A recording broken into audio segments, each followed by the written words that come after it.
Shabbat, Shabbat, come home and rest. Shabbat, Shabbat, Yahowah's best. Lay down the weak, let your soul be free. Shabbat, Shabbat, come back to me. 6 days we work, then we bask. We leave the noise to hear Yah's voice. We listen, we learn, we struggle to know. We walk with Yah through the mikre. Shabbat, Shabbat, come home and rest. Shabbat, Shabbat, Yahowah's best. Lay down the weak, let your soul be free. Shabbat, Shabbat, come back to me. Yes, indeed, Shabbat. You know, I look at the A team that we have gathered here in between the five co-hosts. I'll bet we have 100 years together. You know, we I mean, that's not an exaggeration.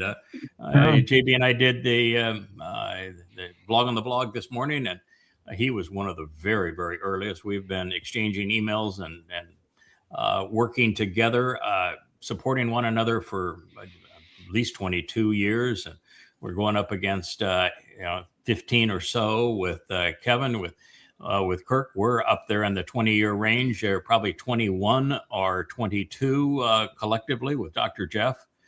Been best buds for a very, very long time. And Leah and I, by email, in terms of when we first met along the way, was almost 20 years ago now. No. Oh, yeah. 6,000 years. Well, 6,000. Well, yeah.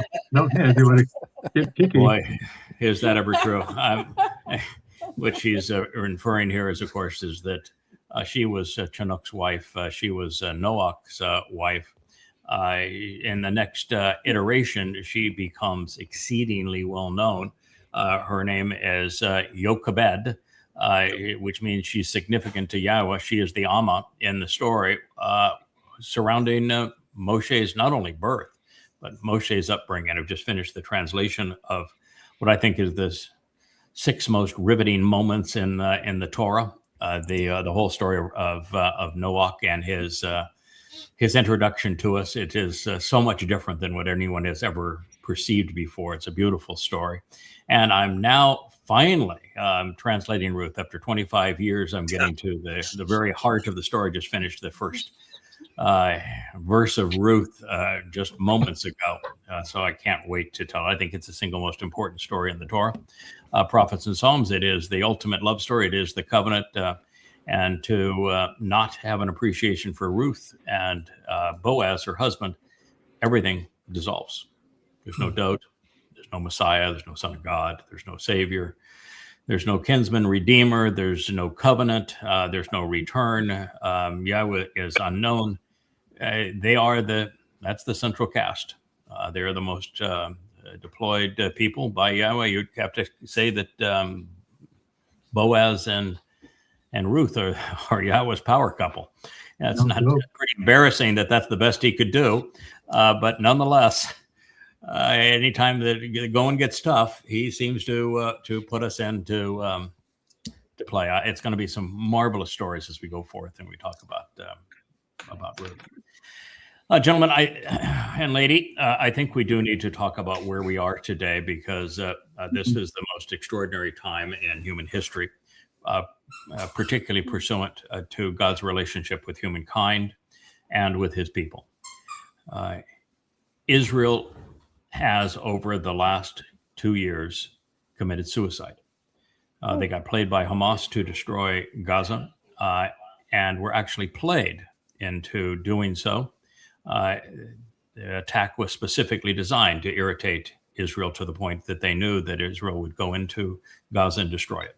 And they already had all of the propaganda pieces in place to paint Israel as the colonizer, as the genocidal maniacs, before Israel even responded to genocide being perpetrated against them. And shame on Israel for allowing themselves to be played and for losing the public narrative. As you all know, I wrote them a 150-page open letter saying, this is what you're going to do and why it's going to fail, and this is what you should do and why it would succeed. So it was not difficult to figure out what they needed to do, but they did the wrong thing. And then they went into Lebanon. All the wrong things. Yeah, they went into Lebanon twice. and now have gone into Iran twice in winless wars. They had zero chance of prevailing in Iran either time, lost both wars, and now can't figure out why it's checkmate. And don't even want to accept the fact that it's checkmate, but it's checkmate. There is now no hope whatsoever for the state of Israel. The state of Israel is done. It cannot be saved. It has committed suicide. That is not to say that there won't be Yehud saved and Yisraelites saved. There will be. There'll be a final remnant. But to be a remnant, you're going to have to return to Yahweh individually. There is no way to save the state of Israel now. It's over. You got played into a position that is checkmate, and checkmate, that means there are no more moves. Israel, some people are wringing their hands. They we're only bad options or difficult choices. No, you have no more choices. The game's over. You lost. And that's how bad it is. And it's something that should have been obvious to you, because the prophet spoke vociferously of this time, that you were entering the time of troubles. That would have been on Shabbat, May 22nd of this year, just a month ago, is when you entered the time of trouble. We made that known to you years in advance. We told you exactly what was going to happen during the time of troubles. I wrote an entire volume appropriately named, what would you call it if you're going to talk about the time of troubles? Well, Jacob's troubles. Yeah. the time of trouble. 825 pages telling you everything that's going to happen over the next 7 years. And I told that to you a year and a half ago, laid it all out, and it's playing out exactly this way, and even told you that Donald Trump, the president of the United States, is Rahab. He is Satan incarnate. He is the great betrayer. And I told you he was going to betray you, and you didn't listen, and he has.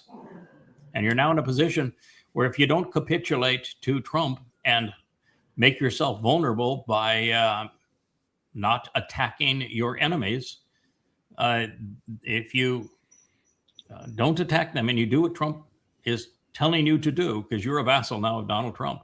He's your only ally in the world, and he happens to be Satan, and he is your great betrayer. So that was really a stupid thing. But if you don't capitulate to him, he's going to cut off all military aid. He's going to cut off all military equipment shipments to you. He's going to isolate you. He's going to vote against you in the United Nations. There's going to be a Fakistanian state. And all those things are going to happen. And you put yourself in this position. And if you capitulate to him and you don't do anything, then Hezbollah and Hamas and Iran are going to invade. And they're going to take you down. She fell right into Rahab's arms. So you fell right into Rahab's arms. You got played by Muslims. You didn't bother to read goddamn religion. Wrote 5 volumes to you so you'd understand this religion, so you know what you're up against, and you ignored it. And they played you, and you lost. I mean, it's checkmate.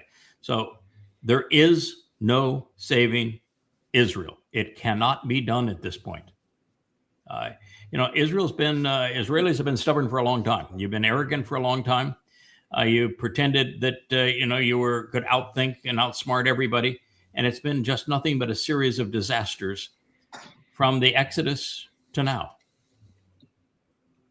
And now it's over.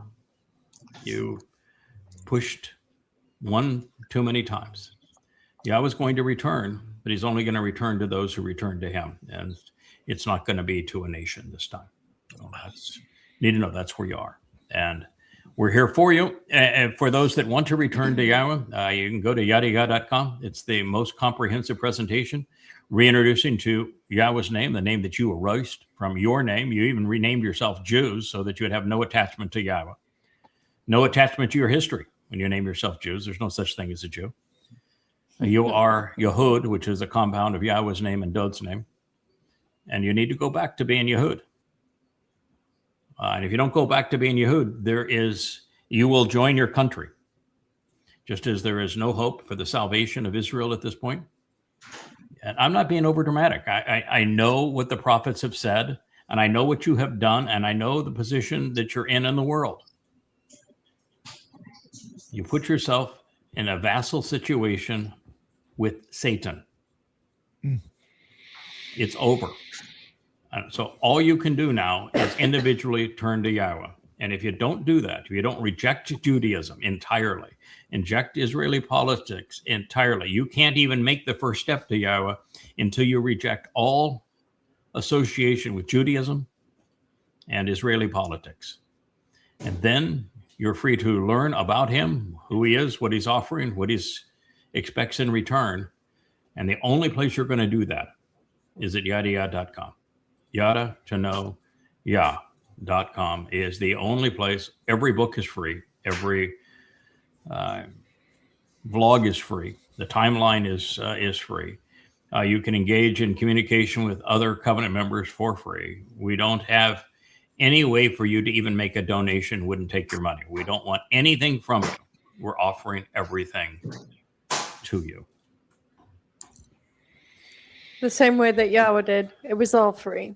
All three of you gentlemen, four, including Kevin, since you are the co-host supreme of the vlog on the vlog, have been with me these last 3 days as we have gone over the 14-point memorandum and delineated exactly what it means and where Israel is.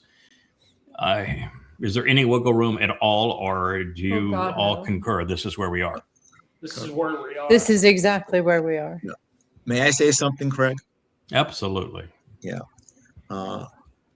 These sobering days, a month into Hasatan, I have a word I'd like to share with the brethren, especially those in Israel who have an ear to listen, eye to see, and a brain to cerebrate. You have been stiff-necked, recalcitrant, obstinate, insolent, arrogant, impetuous since the time of the Exodus. You have become sophomoric, but really what that word means is you're the smartest morons in the world. As a result, it is time, as we've iterated, to come to know Yah. Come to know your Elohim, God Almighty, who has a name. His name is Yahowah, the most important, significant name in the universe. There's only one way and conduit to achieve salvation, to thrive, and to end up in a place where your children can thrive and grow. And that conduit is to know who the Kol is, the voice of Yah. And at this point in time, his name is Craig Wynn. He's also known as a Choder and a Nakri. But what's important to know is that for the past quarter century, he has been the voice of Yahowah. And the only arrow left in the quiver, as has just been stated, for those who want to become covenant and know Yah, is to yada Yah. Okay? Yada is to know. Yada happens also to be a moniker for Craig, who's also the Choda and the Nakri. Yadayah.com is the way to achieve salvation. And there That's is the way no other home. way. That is the It's only the way way home. home. So when we say yada Yahweh, you have to yada yada to yada Yahowah. In simple terms, it's all there for you, and it's for free, and it's done. You've put yourself into the situation.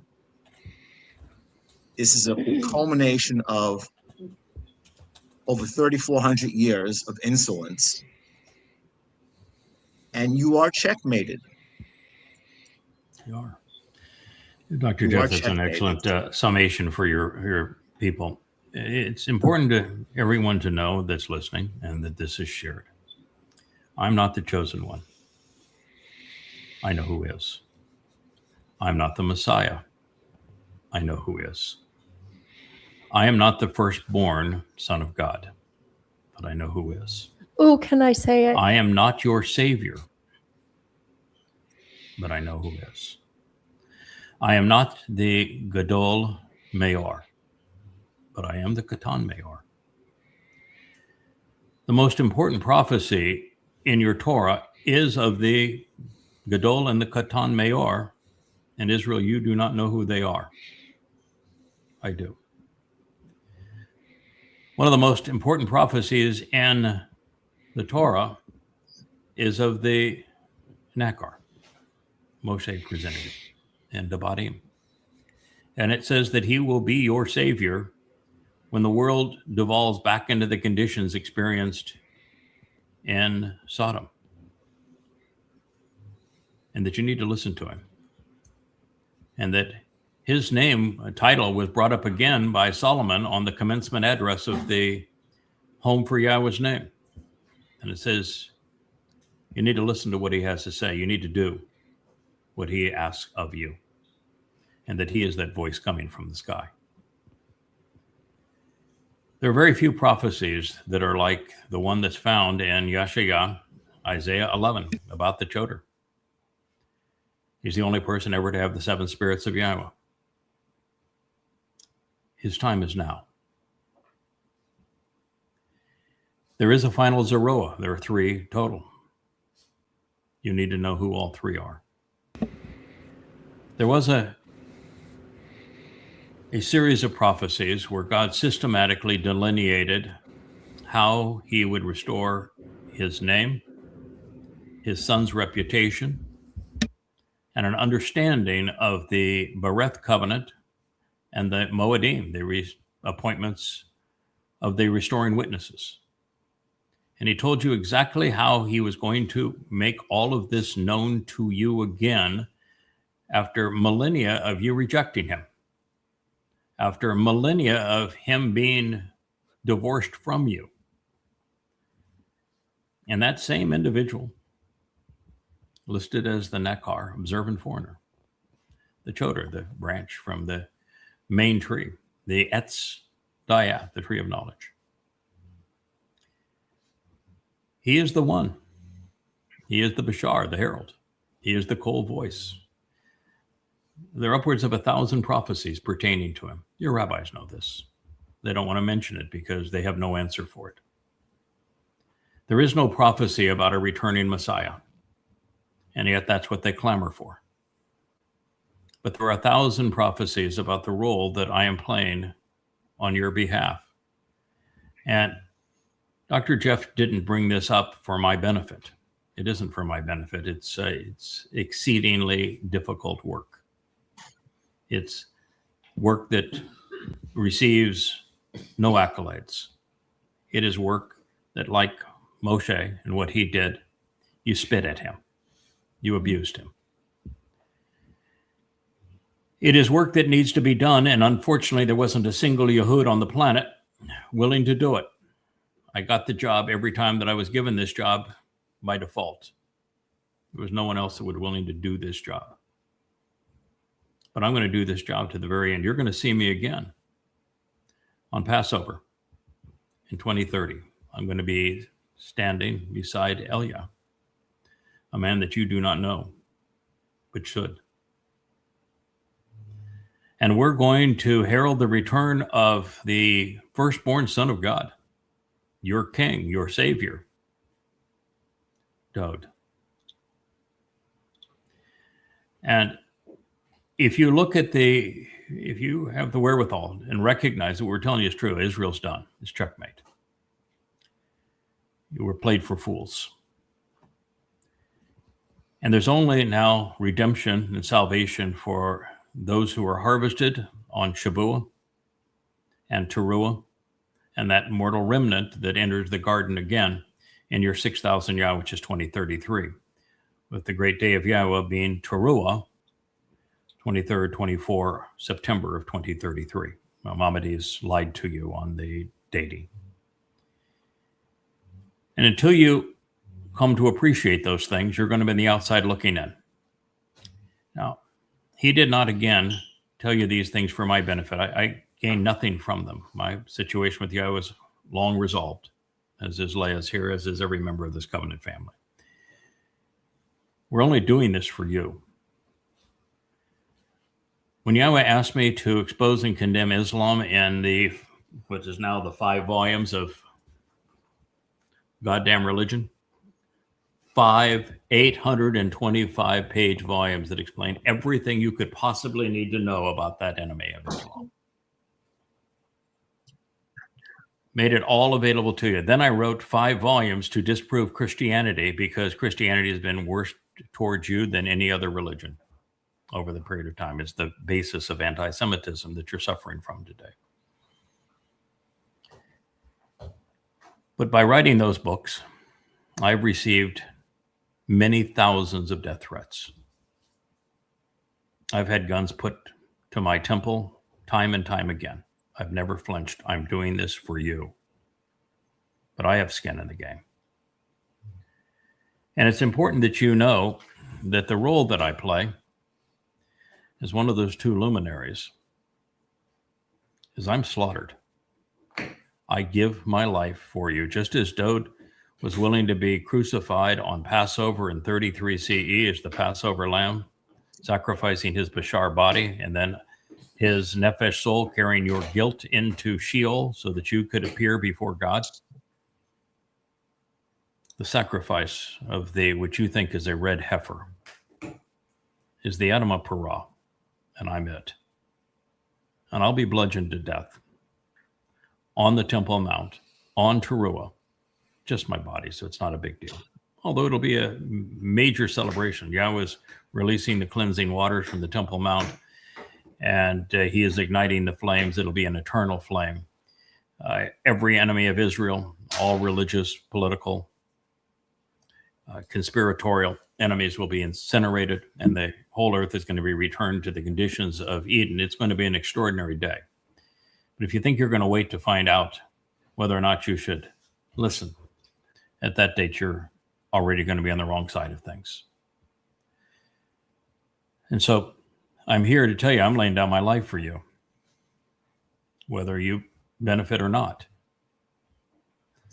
And that the person who actually gets to kill me on that day is the man that you announced as the second coming of Cyrus, that you have viewed as your Messiah, the one that just betrayed you, the one that I knew was going to betray you years and years ago and told you so. So when he says, this is who I am, and that you go to yada.com and you'll find that I've written 38 books on these topics. I've done things no one else has ever done. Proven Islam is false, proven Christianity is false, proven Judaism is false, and proven that Yahowah is the God of the Torah and that he is the creator God of the universe. No one's ever done those things before. And that Dode is kabod. Yeah, reintroduced his name to you, reintroduced his son's reputation to you, explained the covenant to you, detailed the Moedim for you. The terms and conditions. Yeah, this is 25 years. It's a quarter century. 12 hours a day, 7 days a week. Over 100,000 hours. 30,000 pages of detailed translations and explanations. Tens of thousands of unheralded insights. It's a lifetime commitment, and it's ongoing. And what a beautiful life. It is a beautiful life. So there is a lot to offer here, and you can be as belligerent as you were to Mosheh. You can be as belligerent as you have been to Dode. You can be as belligerent as you have consistently been to Yahowah. To me, that's your choice. But I'm here to tell you, if you treat what I'm telling you the same way you've treated what Yahowah told you, what Mosheh told you, what Dode told you, and if you're as belligerent as you have been to them, to me, you're just done, because I'm your last hope. They gave up on you. All of them gave up on you. And so I'm here as your last hope. And I'm not asking anything from you. So, get that out of your head. I know you're used to rabbis having their hand in your pocket. I want nothing from you. I will accept nothing from you. This is all about you. What you choose to do and whether you're going to continue the same insanity that you've been on for 3,500 years. Whatever they choose, I would suggest they do it quickly. Yeah. You need to do it quickly because Israel is done. There will be a remnant left, but in short order, the Iranians flush with money and weapons, they're not going to nuke Israel. They never wanted to nuke Israel. They want to take Israel. They're going to march 4 million mujahideen into Israel. The prophet spoke vociferously about it, in great detail about it. That's what they're going to do. That's what you set up. That's the mess you made. And you will have no defense for it. And no one will come to your aid. Now, I will be there with Elia, and we will be in Jerusalem. And I will protect the area around the Temple Mount in Jerusalem for those of you who are willing to listen. But it's going to be a very tiny remnant of you.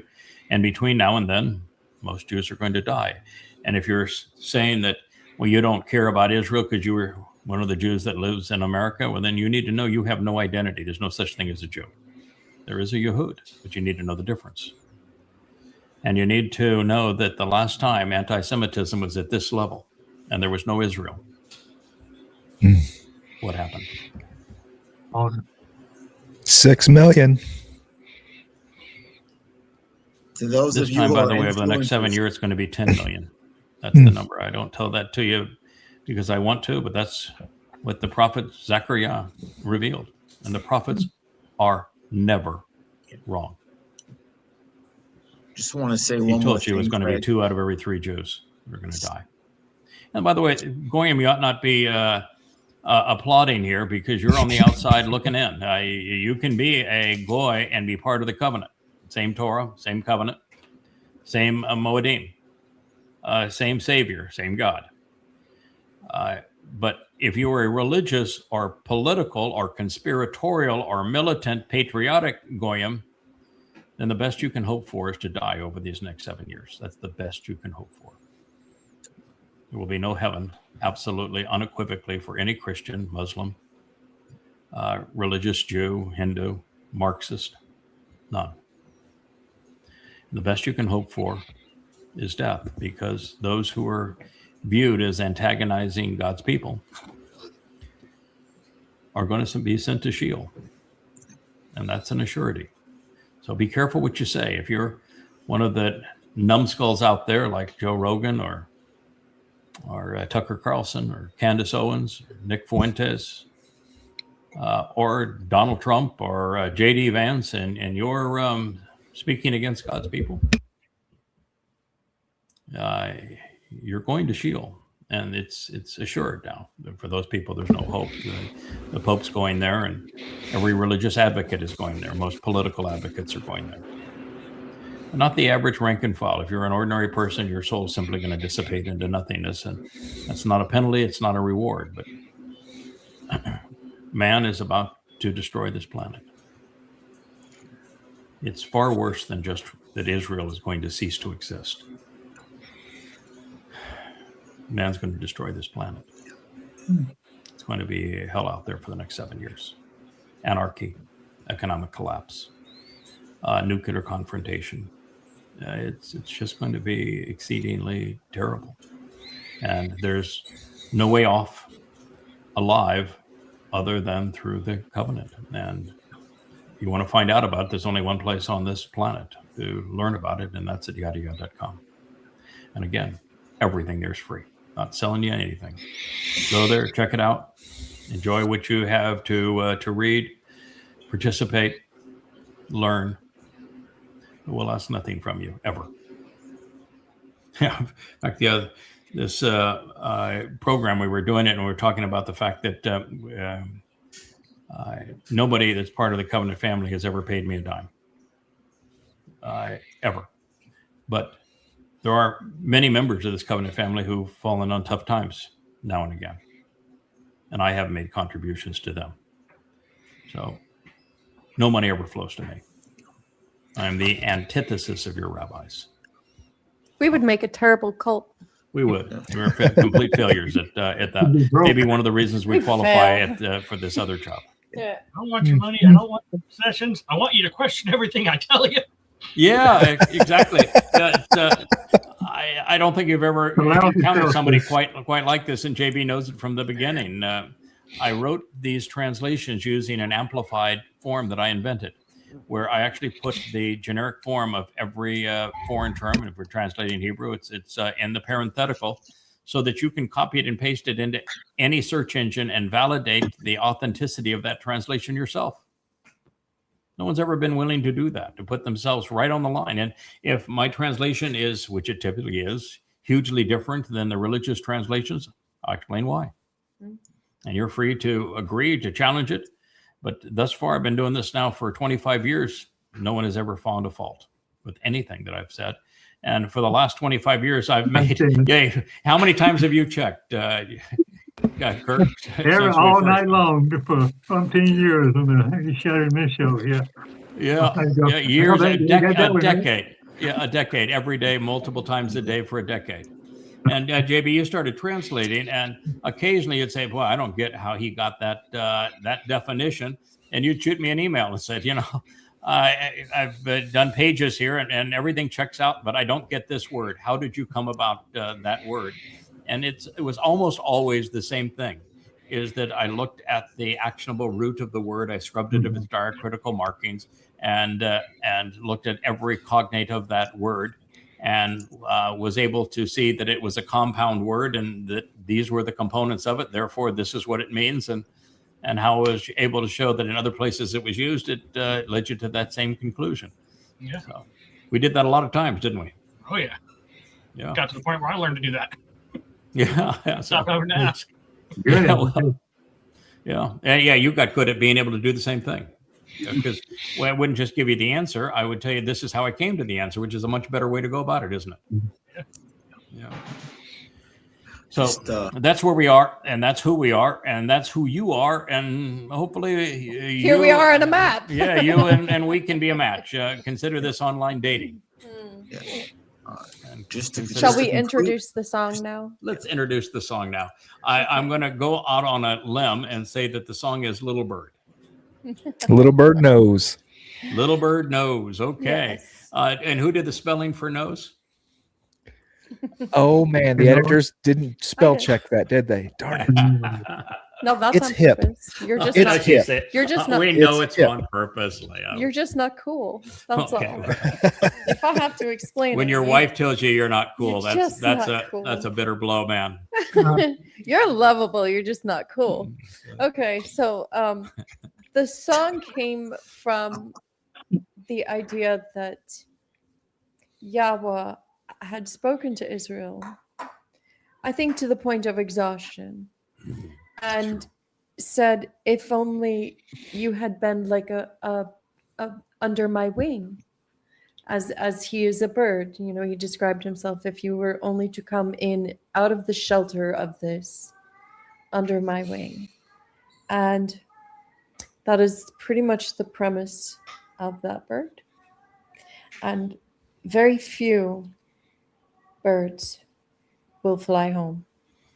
Yeah, but for those that do, this song is for them. There are three birds in God's story. Yes, one divine. Yahowah often pictures himself as a bird because he wants to have chicks under his wing that he can raise and protect.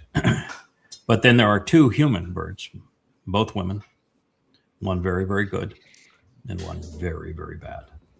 And so God uses metaphors like this throughout. So we'll see how this one plays out. Our last program was probably the most fun we've ever done. It was a song fest. And I don't know how many songs we presented, but it was 2 hours of songs. And I noticed that we only covered about a quarter of the songs that are even in the current group. So we could do another song fest, but that was a lot of fun. And JB, I know you got to you were on the road, so you got to listen to the whole show as a song fest as you were driving. Yeah, nice pretty way much. Time. Yeah, and we had Dr. Jeff as the invisible man behind the song fest. It was great fun. Well, good news. I wrote 4 songs this week. Yep. Leah told me that she was taking the summer off on writing songs. Then she told me later that the next day that she had written 4 songs this week. No, So- no, one came before the other. Oh, Sorry. okay. So let's play Little Bird.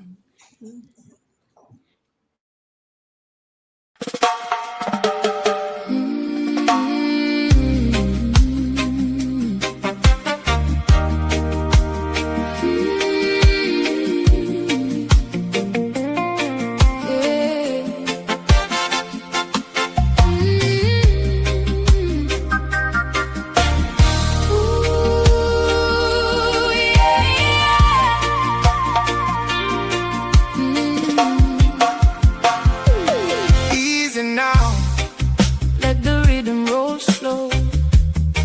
I was a child in the shadow, not knowing what I know.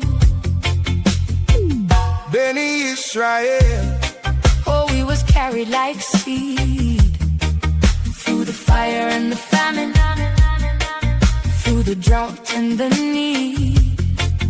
But Yahowah kept the covenant as a light at my feet in the night, like a lily in the valley and a fire in the height. And God, he came with a crown. The jewels are his own people, and the rule will never depart his hand. But the story got bent by the evil house of Shaw and by the wicked mouths of men. They took the songs and made them bitter. They took the name, made it not.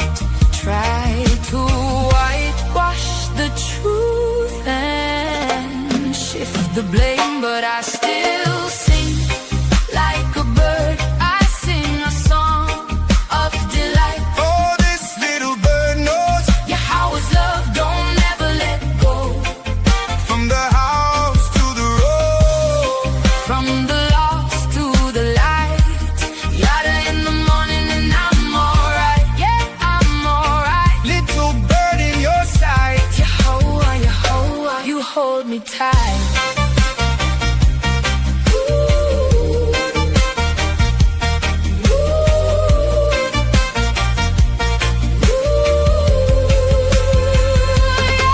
There was a brother and a mother and a promise that stood. A kingsman redeemer in the neighborhood. She knew the name, she walked the path. She carried the family through the aftermath. They tried to write her out, but the clay still sings. Her boldness was the root of kings. If you know, then you know, and if you hear, then stay. The remnant gets found in the outer way. Soft breeze, palm trees under the moonlight. Yahowah, keep the orphans and widows held inside. No more wandering, no more pain. Call on the name and we live again. But I still sing, oh, I still know Yahowah's love don't never let go. From the dusk to the dawn, from the lost to the right. Yada in the morning, I'm alright. Yeah, I'm alright. Held in your sight. Yahowah, Yahowah, bring the light.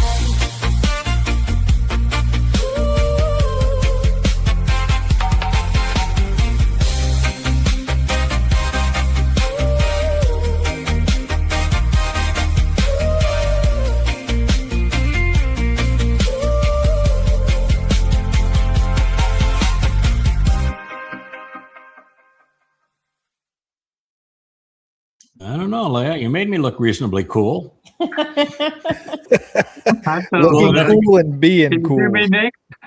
Yeah, cool enough to get the pretty girl anyway, huh? Hey, you know, absolutely. Yeah, hey, we're talking about being cool. There's Mr. Cool right there. There you go. Mr. Wookie. Wookie, Cool. wookie, wookie. Yeah, there's the Wookiee. He decided that he wanted to finish my cappuccino, which he did. There is my. If I can get it here, I get. Oh, I guess I can put it over there. There it is. There's the cappuccino. It's now been Wookiee, and I had some watermelon juice, and he decided that he would take down the level. I guess it was too tall for the show. Thank you. That's grapefruit juice. Oh, grapefruit juice. Yeah. Well, thank you, Wookie. You actually drank grapefruit juice. That is Really? He's not supposed to drink that. That's crazy, Wook. Wow. That is a beautiful song, a fun song, upbeat song. Nice to see everybody getting along as a happy family throughout that song. Loved it. It's a summer song. Yeah, beautiful done. Day, beautiful song. And that's where we're headed, by the way. We're going back to the garden.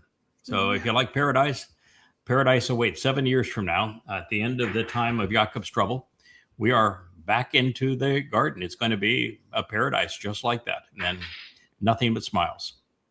So it's a marvelous thing that we have to look forward to.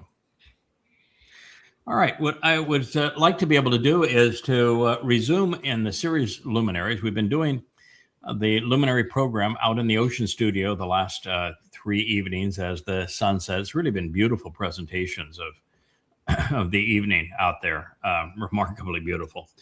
And we had just opened what is now chapter 10 of the unpublished volume 6 of Coming Home. It's called Maorith, Luminaries. And it's a progression of everything God has to say about the 2 most important players in his story, who he calls luminaries, Maorith. He calls them signs of the Moedim. So these are the individuals who volunteered to fulfill the Moedim. And that's no cakewalk because, well, Passover, Dode was crucified in 33 CE, fulfilling Pesach, and his soul went into Sheol, hell, to carry our guilt away on Matzah, so that he could celebrate Bikurim as the Bakur of Yahowah, which is firstborn children. And I mean, Shabbat, as we approach it, will be bittersweet. It'll be a lovely harvest for the covenant family coming up on June 11th of 2027, but we'll be a full year into the time of Jacob's troubles by then. And so it's going to be very painful as a departure, and we're going to be gone for almost 3 years, returning on Passover in 2030, as Israel has accepted Trump into Jerusalem. He's going to leave the White House, the United States, in the 29th of January in 2030 during Ramadan, and he's going to announce that he is a god on the Ides of March in 2030, and the 18th of April, which will be Passover, is the day that Elia and I will arrive. Fortunately, the Dome of the Rock in Al-Aqsa Mosque will be destroyed by that time, so that the Temple Mount will be a decent place for us to set up shop. God's going to bring back a restoration of the tent of the restoring witness. The Ark of the Covenant is going to be brought back. We're going to have the 10 tablets of stone. We'll have an original autograph of the Torah at the time. It's going to really be an extraordinary situation. There'll be a message board that plays above us. That'll be really quite something. It will play these programs and excerpts from the books.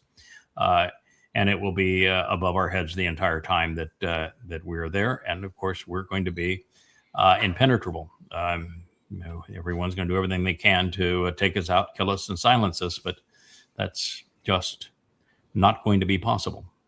So you get 3.5 years of an earful of what we have to say.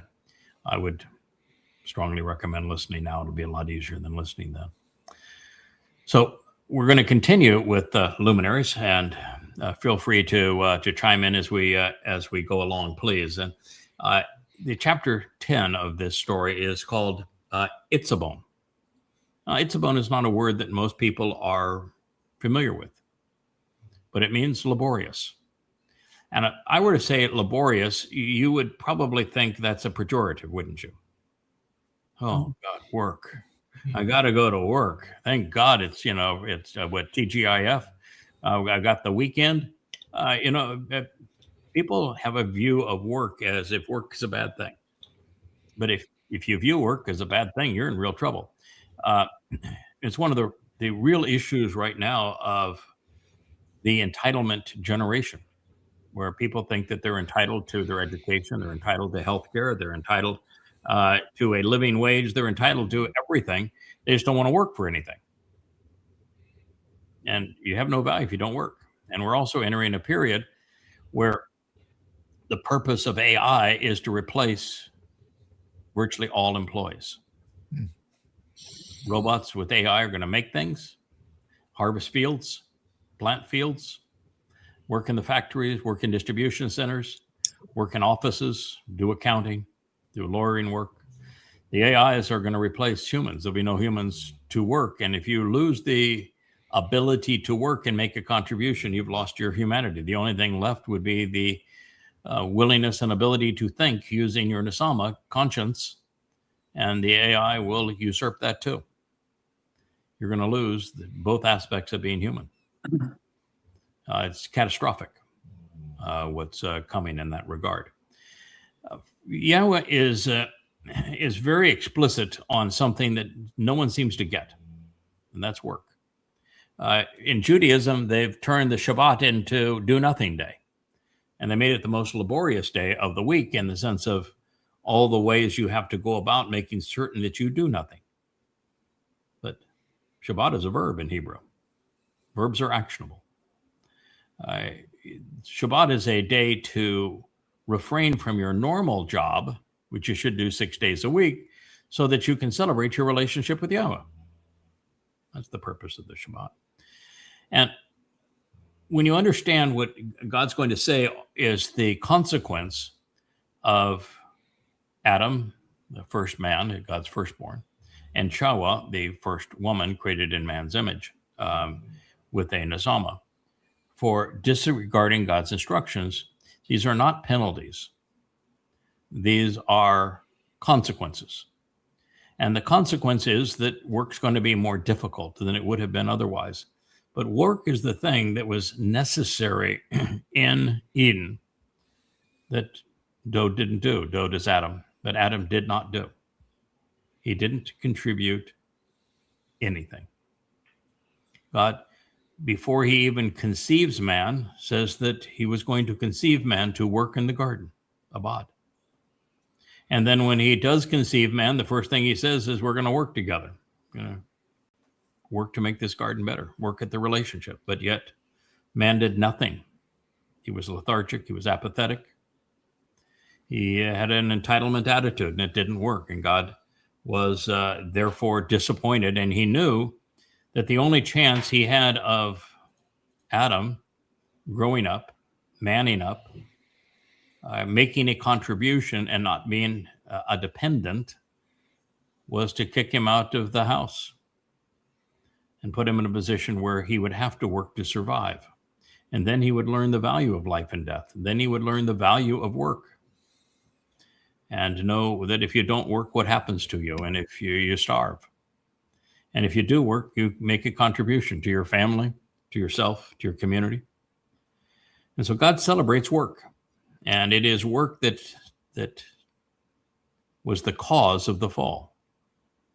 Wasn't eating an apple. It was a lack of work. A lack of... Craig, might I say, on the other side of the coin, the most significant and important Mizmor ever penned, Mizmor 89. Yes. He refers to his firstborn, his son, his firstborn son, Dod, as his co-worker. He uses the word Abad. And he also refers to... Four times he refers to Dod as the one that I worked with. My co-worker. And a related word which comes up, which is important, is Obed. Yes. Which is a related term. So it's we've heard the term a labor of love. It's you should love to labor. Yeah, we're introduced to Obed Edom when Dod is in his departure mode from Yahowah. He turns against Yahowah when he is bringing the Ark of the Covenant into Jerusalem, and a man interferes with the message that God's trying to send of how it's going to be a bull that's going to pull and relocate the Ark of the Covenant in its proper place. And that bull plays a story all the way through from beginning to end of God's story. There's three animals that God uses: the bull, the ram, and the goat. They are Dod, myself, and Elia. And the bull is bringing the Ark of the Covenant into Jerusalem. It wasn't about to fall over. It was going over a threshing floor, which means it was really flat then. But somebody wanted to show off and interfere, and God said, you know, you're going to interfere with something that's an essential part of my message. You're dead. Goodbye. I didn't fool around with this kind of stuff. And Dode had a conniption fit. And so God said, all right, well, I'm going to teach my son a lesson. I'm going to turn the ark over to a fellow named Obed-Edom. And if you were to get right to the root of Obed-Edom, Obed is from Ebed, written exactly the same way as Ebed. It's not just from it, it is Ebed, which means works. And Edom is written the same way as Adam. And so Obed-Edom means worked for Adam, worked for man. And that same man that we're told comes out of the wine press to relocate the Ark of the Covenant on Dode's behalf for Dode and Jerusalem.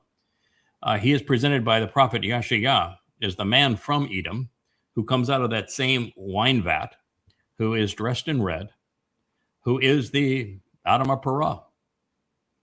And he is the one that Yahowah says saves many. It's the same individual.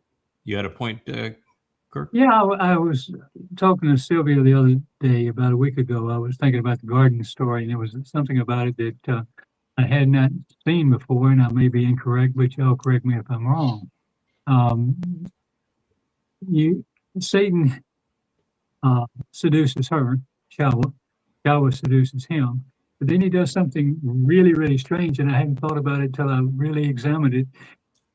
When they find, and I'm not knocking our king, gosh, forgive me if I am, but he's sitting in there, he's not just eating the fruit, he's destroying the tree of knowledge. That's you.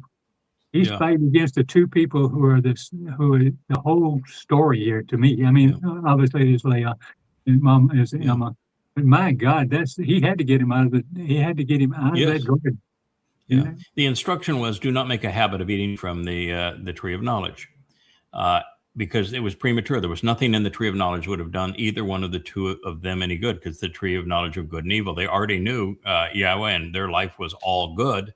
And so all they were going to pick up is the knowledge of that which is wrong. And well, the knowledge of which is wrong has now become essential, because you've got to clear the path to God of all of the corruptions that are religious corruptions. So now it is essential. It was premature for that time. And because it was written in the imperfect conjugation, the instruction from God was, don't make a habit from eating in it. And Adam didn't just take a bite. He devoured it. He hung out. He was in the midst of the tree. He was in the tree, devouring as much of it as he could eat. He had the fruit of that tree all over his face when Yahweh says, why are you there? Why did you run? Why are you concerned that you are naked? Who told you that you were naked? You know, it was, he was sitting there in the tree. It was a travesty. He was doubling down. And all he had to do at that point was to set the fruit down. And after a bite, and he said, wait a minute. Yahweh said, don't make a habit of eating from this tree. And all would have been fine. They would have continued on in the garden. But they didn't listen. And you know, to have a relationship with Yahweh, you have to listen to him. That's the travesty of the New Testament, the travesty of the Talmud, travesty of the Quran, is that they are written over Yahweh's testimony, and so no one actually listens to Yahweh anymore. But you have to listen to Yahweh. You have to respond to what he has to say. And to do that intelligently, you have to think about it. You have to process the information he's conveyed to you. And that ultimately, you need to do what Noach did. You know, Noach and his family were saved, not just because they were isolated from everybody else, not just because they went and built the Tebah. It's because they did as Yahweh had asked, and they worked at it. And that's what they didn't do in the garden. So we're going to find out just how important it is to Yahweh that we work. That's why it's Itsabown, labor. So for this to be a new beginning, and that was the intent. God did not kick man and woman out of the garden to be punitive. And he did not kick them out for a single violation of eating the fruit of the tree of knowledge. He made the determination that they were going to be expelled from the garden before he even created Chawah. So we can't blame Chawah for man's fall. He went said emphatically, I'm causing the fall of man. And he said it's not good for man to be alone, which means that he had decided that he was going to walk away from the daily contact that he had with Adam, because Adam was not interesting, because Adam wouldn't engage. God realized that what every parent of a lethargic child realizes. If you have a lethargic child you've been unable to inspire, to learn and to grow out on their own and make a contribution, the only thing you can do is to love that child enough to set them out on their own. Because if you coddle that child in your house, you will have a vegetable. And that's what Yahowah was trying to prevent. That's why they were being sent out of the garden. So now, with that being the new opportunity to reboot, to reestablish some parameters, revealing how we would get from, there, which was not a very encouraging place, to here, which now is, the issues would have to be resolved. And they were the following. They were a short attention span. I don't know if you know this, but how the brain works in terms of if you hear something, like you heard me talk, every one of you heard me talk on the radio, which is how you ended up going to yada.com and beginning to read. If you hear me say something, unless it is so dramatic that it just say, whoa, did I just hear him say that? It happens a lot. Yeah, which does, by the way, happen a lot. And it just so shakes you to your core that you're going to remember it. But if it's just something in passing, it doesn't shake you to your core, you're going to forget it unless you do something to transfer that short-term memory into long-term memory. And the best way to do that is to engage on multiple levels with what you're doing. So if you go to you hear it, you go to the website to read it, and then you go out to verify whether or not it's true, and then you think about it, and then you try to apply it to your life. By that point, you own it. You've made that transition from short-term to long-term memory. Obviously, Adam did not do that. That's why he didn't pay any attention to what God's instructions were. So, short attention span, the fragility of human relationships. Adam and Chawah didn't get along very well. It's just a fact. I mean, they were wearing nothing but a smile, and she was really, really pretty, and he was a handsome fellow, and yet they didn't consummate their relationship, at least productively, with a child until well out of the garden. So that tells me they weren't getting along real well, and she brought him in on her scheme, and that's not exactly a complimentary thing to do either. And he did not have the wherewithal to challenge her. You don't have if you're unwilling to challenge your mate when they're wrong, you don't care much for them. You're just a wimp at that point. And so they didn't have a very good relationship. And it's clear that there was misplaced trust. It's clear there was a sense of entitlement. And Chawah made the decision she made because she wanted to be like God. She wanted to be a goddess. That's a sense of entitlement. That's the problem with our society today. A failure to appreciate the value of work is probably the single most important issue. If somebody gives you a beautiful home and it's all furnished and it's in the nicest neighborhood and it comes with a gardener and a pool man and you mechanics and full staff, and you don't have to do anything and it's just given to you, you have no appreciation for it. But if you worked for it, if you planted some of those flowers and plants, if you're watering them and nurturing them, if you picked out that furniture and you've placed it all in these places that you want it to be, and that you've fixed the plumbing and worked on the electric, and you made a contribution to your home, then you value it. And the case with Eden was they didn't value it. And they made no contribution to it. And so they didn't value work, and they had a preference for lies over truth. So the path back would remain really quite long, and it would be challenging. And it would begin with some boundaries. So here's what God had to say. Yahowah, which is the proper pronunciation of Yod He Wah He as directed by the Torah. Torah tells you how to pronounce the Wah as the O. That's where the O sound comes in Torah. And the Ah sound at the end of Torah is the same Ah sound as the end of Yahowah. So it's as directed by his Torah teaching regarding his high existence. Yahowah, when he introduced his name to Mosheh, who, by the way, knew his name before he asked. His mother was named Yochebed. Yahowah is significant. So he was fully up to speed with who he was and what his calling was going to be. He just didn't want to go back to Mitzrayim because the last time he was there, the people he was trying to protect and save mocked him and treated him like crap. And he says, why would I want to go back there? Those people are really nasty.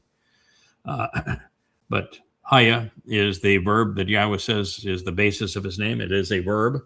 It means to exist, and it has the hey and the yod on another hey. And so with that in Torah or with shalom, you get the O and shalom from the wall. You know how to pronounce Yahowah's name. It's not a secret. Never been a secret, but no one knew it. Why didn't they know it? Because they weren't observant. Why weren't they observant? Because they didn't care. They'd prefer the lies of religion, Hashem, Jesus, Allah. And those are overt lies, easy to disprove, but you've got to care. You got to have the want to if you're going to disprove the lies and learn the truth. It's Yahowah. And I don't give a crap what you want to believe, that something else or that there's a different way to pronounce it. No, it is Yahowah. I prove it conclusively, undeniably, and overwhelmingly in volume 1 of An Introduction to God. It's Yahowah. So Yahowah, as God, he said with ongoing consequences, Amar, written in the imperfect, to the Nachash, the spellbinding serpent, as a consequence of you having acted this way. Accursed you are, such that you will invoke and become the embodiment of embitterment and debasement and of injury. So when you read that the children of Israel were embittered during the entire Exodus, who had their ear? Hasatan. Yeah, Hasatan. You're going to be harmful. You're the personification of misfortune and affliction and retribution. More than any other beast, more than any form of life. You know, there's so many people now that are saying that, well, Baal is the great dragon. It's Baal's fault. No, Baal is just a name, one title that Satan has coveted. He is Hasatan. He is the adversary. And as the adversary, he conscripts titles and names that are actually positive ones. Baal means husband. Yahowah himself refers to himself as a Baal. Asherah. Asherah means beneficial and to show the ways to the benefits of a relationship. And so he confiscates positive names and titles to try to make himself appear like he's God. More than any other life form of the open environs, the Sedeh. On your belly, you shall move about, and ash and dirt you shall eat all the days of your lives. He is an eternal being. God cannot end his life. That's the reason that Sheol exists, to incarcerate him. And what is it that mortal men are made of? Ash and dirt. Dust. That's what he's going to devour. He's going to devour man.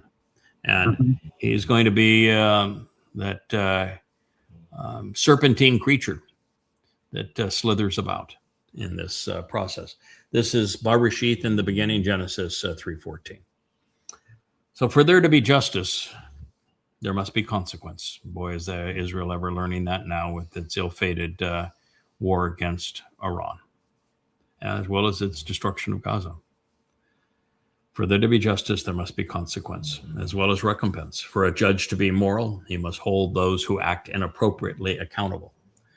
While he was programmed to do as he did, Satan nevertheless used misrepresentations and errant citations, a straw man argument, and the guise of intellectual superiority to push all of Chawah's buttons, giving her the justification she sought to write herself into the story. She wanted to be a goddess, just as Satan wants to be a god, co-opting the knowledge of the tree she coveted. It devoured her relationship with her man. It robbed them of their home, and it garnered a rebuke from God. Cause and consequence. Satan's sentence, however, was not death, as you have just heard. Spirits, unlike souls, are immortal. Even God cannot kill them. Satan will be incarcerated during the fulfillment of Chag Sukkah in year 6000, and he will remain in Sheol forever. He is a tool that will have outlived his purpose, his usefulness, and he'll be tossed away to make room for more refined implements and to improve the workshop. However, it's not so much a punishment for Hasatan. He actually did as he was programmed. So people don't understand about the Ruach as a cherubim that is Hasatan, the adversary. The Malachim as spiritual messengers, and there's 50% of the time that Malach is used, it speaks of a human messenger. But of the times it refers to the Shabbat, the heavenly host, the spiritual messengers, they are created as a command and control regimen to do as God asks. They are programmed to do what God wants done. They're timeless beings, so it doesn't matter how long the job is. Time simply exists for them. And they do what God wants. And I'm here to tell you that Hasatan didn't go rogue. He didn't violate his program. He didn't even have the capacity to do that. He was programmed to do as he did. And you might say, well, why would God program someone to deceive? Choice. Yeah. Free will. Well, free will is half of it, yes. Free will is an important part of it, too. You can't choose God unless there is a credible option of not God, correct? Mm-hmm. So, yeah, that is, so free will only works if there's a genuine choice, and the way to create a genuine choice is to program a believable alternative. And Satan certainly did that. There actually is another reason, and it's far more profound and far more uncomfortable for people probably to deal with. The actual reason is that God doesn't like people very much. I know it sounds No, sad, it doesn't. but it's true. Read this book. Yeah, it's he doesn't like people very much. Yeah, He regrets creating humanity. Yeah. You know, I may not be all that great a guy. And so I can complain to Yahowah and say, you know, why didn't you deploy somebody else? You've been using me for 6,000 years now. You think that and you put me in the toughest spots of all. And sometimes I've hung there for a very, very, very long time. Couldn't you find somebody else, you know, because these are all tough jobs that you've given.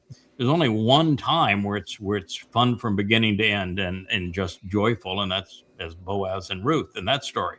But you know, the answer is because there was nobody else. Because when God said that, the first thing he tells us after Adam and Chawah are out of the garden, and that Nasalma man conceived many men and women. He says, I regret creating them. When they became many, I regretted creating them. It's just a fact of humanity that while it's rare, a man or a woman can be positive, can respond to God, can listen to him, can engage with him, can earn God's trust and develop a relationship. Can be good. But collectively, we're always bad, all the time, without exception. And so many men are always bad. So Satan was programmed to make certain there wouldn't be many of us in Shamayim. Because when there's a lot of us, we're really rotten to the core. We're terrible. A dummy magnet. Yes. So he was a dummy magnet. He was an evil magnet. He had to pull people away from the covenant, pull people away from the Moedim, pull people away from Yahowah. Had to create this false gods, false god of Jesus Christ, false god of Allah, false god of Hashem.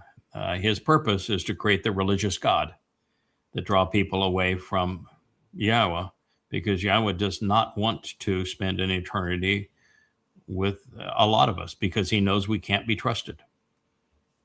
And that's the bottom line. And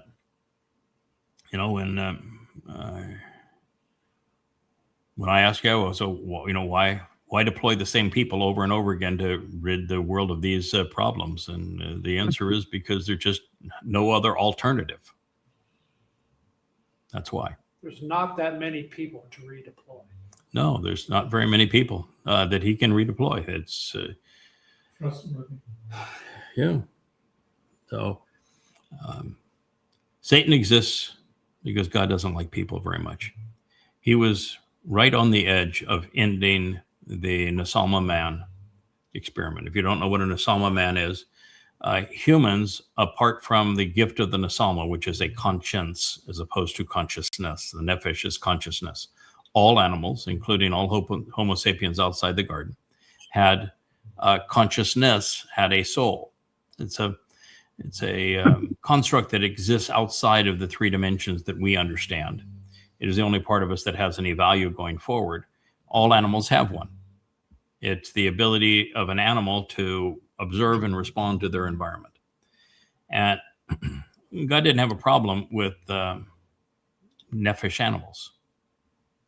It's when he gave these two people, a neshama, a conscience, the ability to reason, ability to be moral, to think, to discern, to discriminate, to make logical connections, to be wise, that we used that tool for evil. We created weapons, we created religions, and we made ourselves obnoxious, and it put God in a difficult position. So if you think it's unfair that God would create a being that he doesn't like, and it's going to have most of those beings simply die, well, that's not a penalty. You get your life. You get to live on this marvelous, beautiful planet, wherever long that is, with free will and with a Nasama conscience. And at the end of your life, it's just the end of your life. There's no penalty. There's no reward. That's all a plus. God didn't take anything from you. He gave you something marvelous, absolutely wonderful, the gift of life. But God can't do anything more with you because he doesn't know you, doesn't trust you. And he knows he can't trust you because when there's lots of you, you are untrustworthy. And he couldn't even trust his firstborn. And when you realize what God wants to offer, God is a seven-dimensional construct.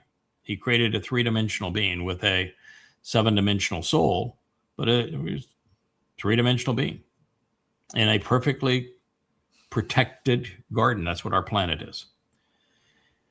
And what he's offering, the only way we can be of interest to him ultimately is so that we can be empowered so that we're also seven dimensions, so we can go explore the universe. But to make us seven dimensions, we are able to think or speak the material world into submission.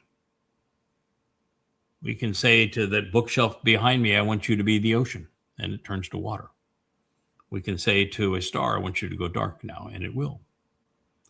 And so we can do enormous damage to life and to the universe and to many other things if we aren't willing to listen to what Yahowah says going forward. Here's some guidance. You can do this, shouldn't do that. And if we're not willing to listen and we're not trustworthy, we'll screw everything up. And so God wants men and women that he can share his universe with and share life with and share experiences with and raises his children, but that he knows he can trust. And there's not a lot of those. So that's the reason Satan exists, is to make certain that there's not a lot of those. And so that he can also make certain that those who measure up to what he is looking for will have done something extraordinary.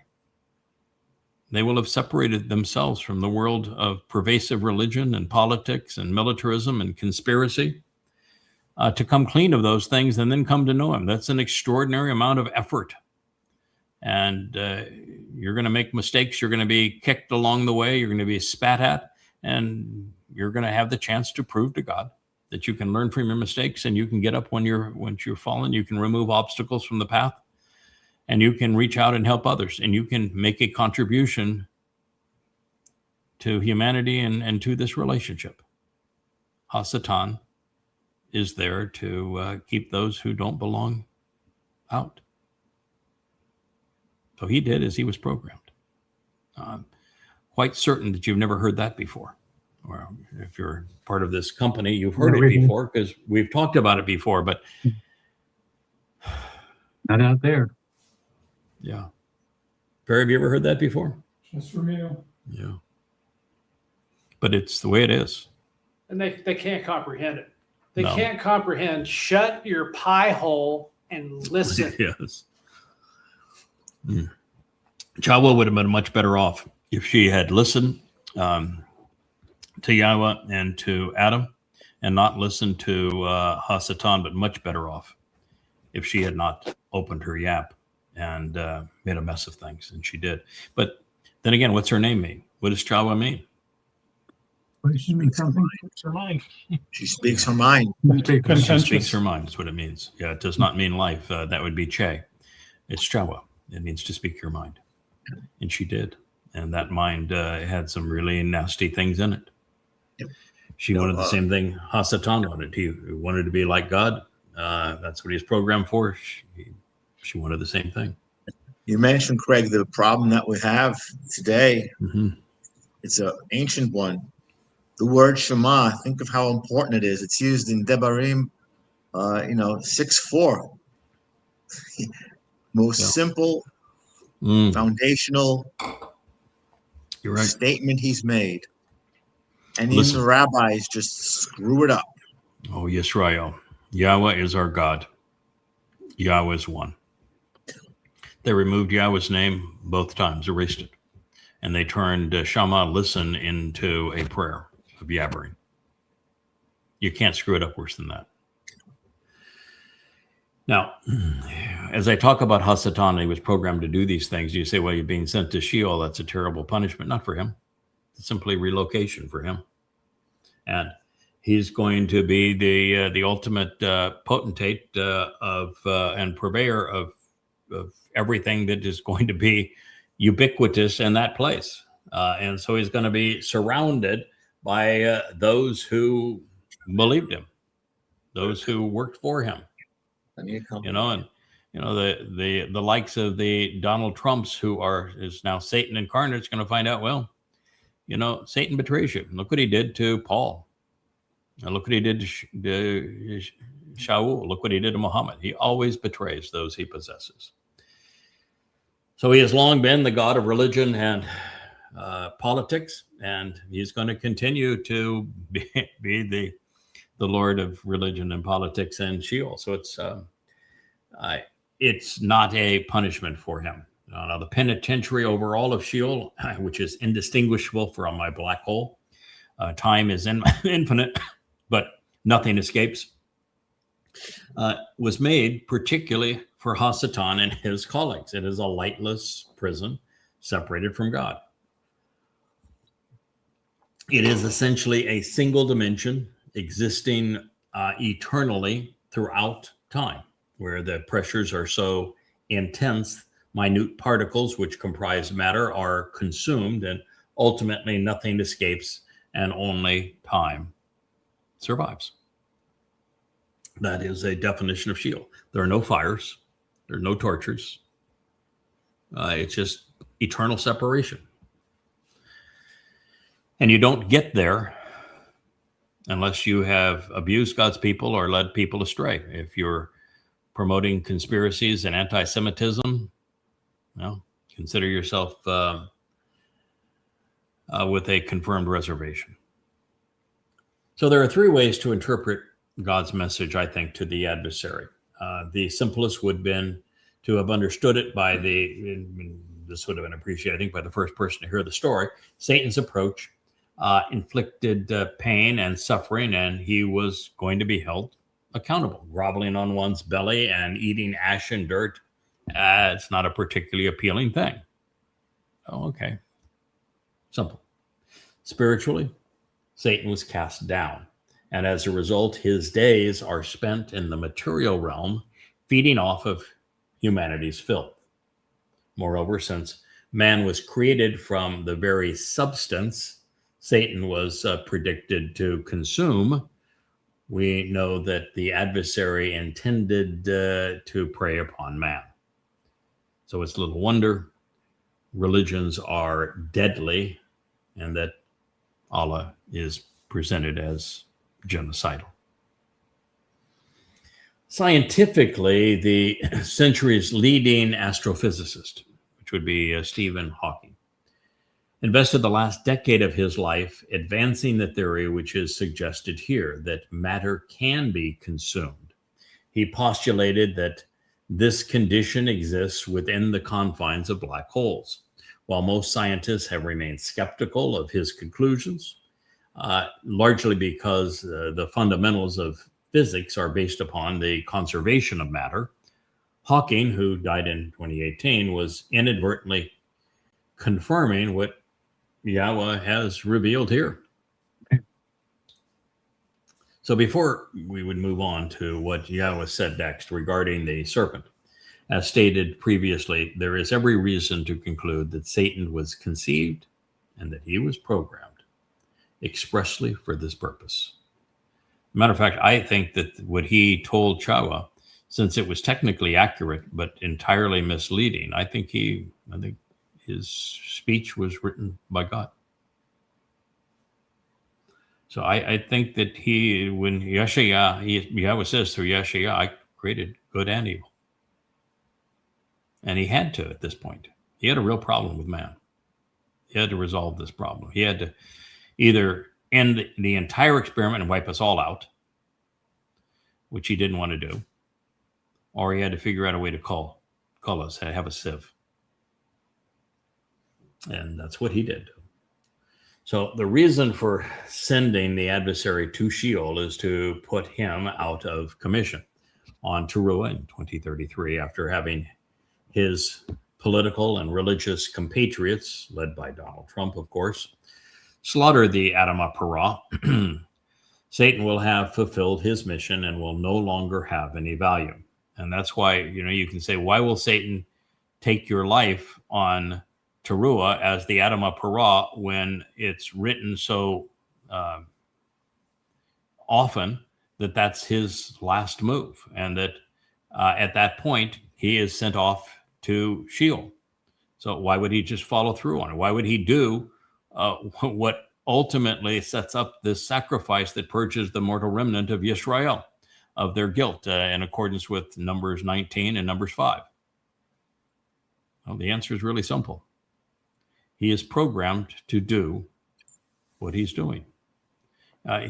He didn't have any choice, actually, when he possessed Donald Trump. Donald Trump had the choice. He went to Hasatan, and after he had lost all those legal cases, after he had lost the election and was going bankrupt and was going to jail, he made a deal with the devil. But Satan was always going to possess him.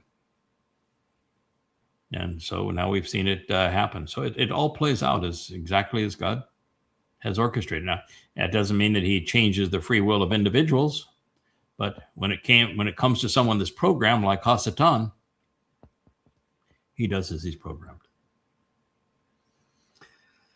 So Satan will have fulfilled his mission.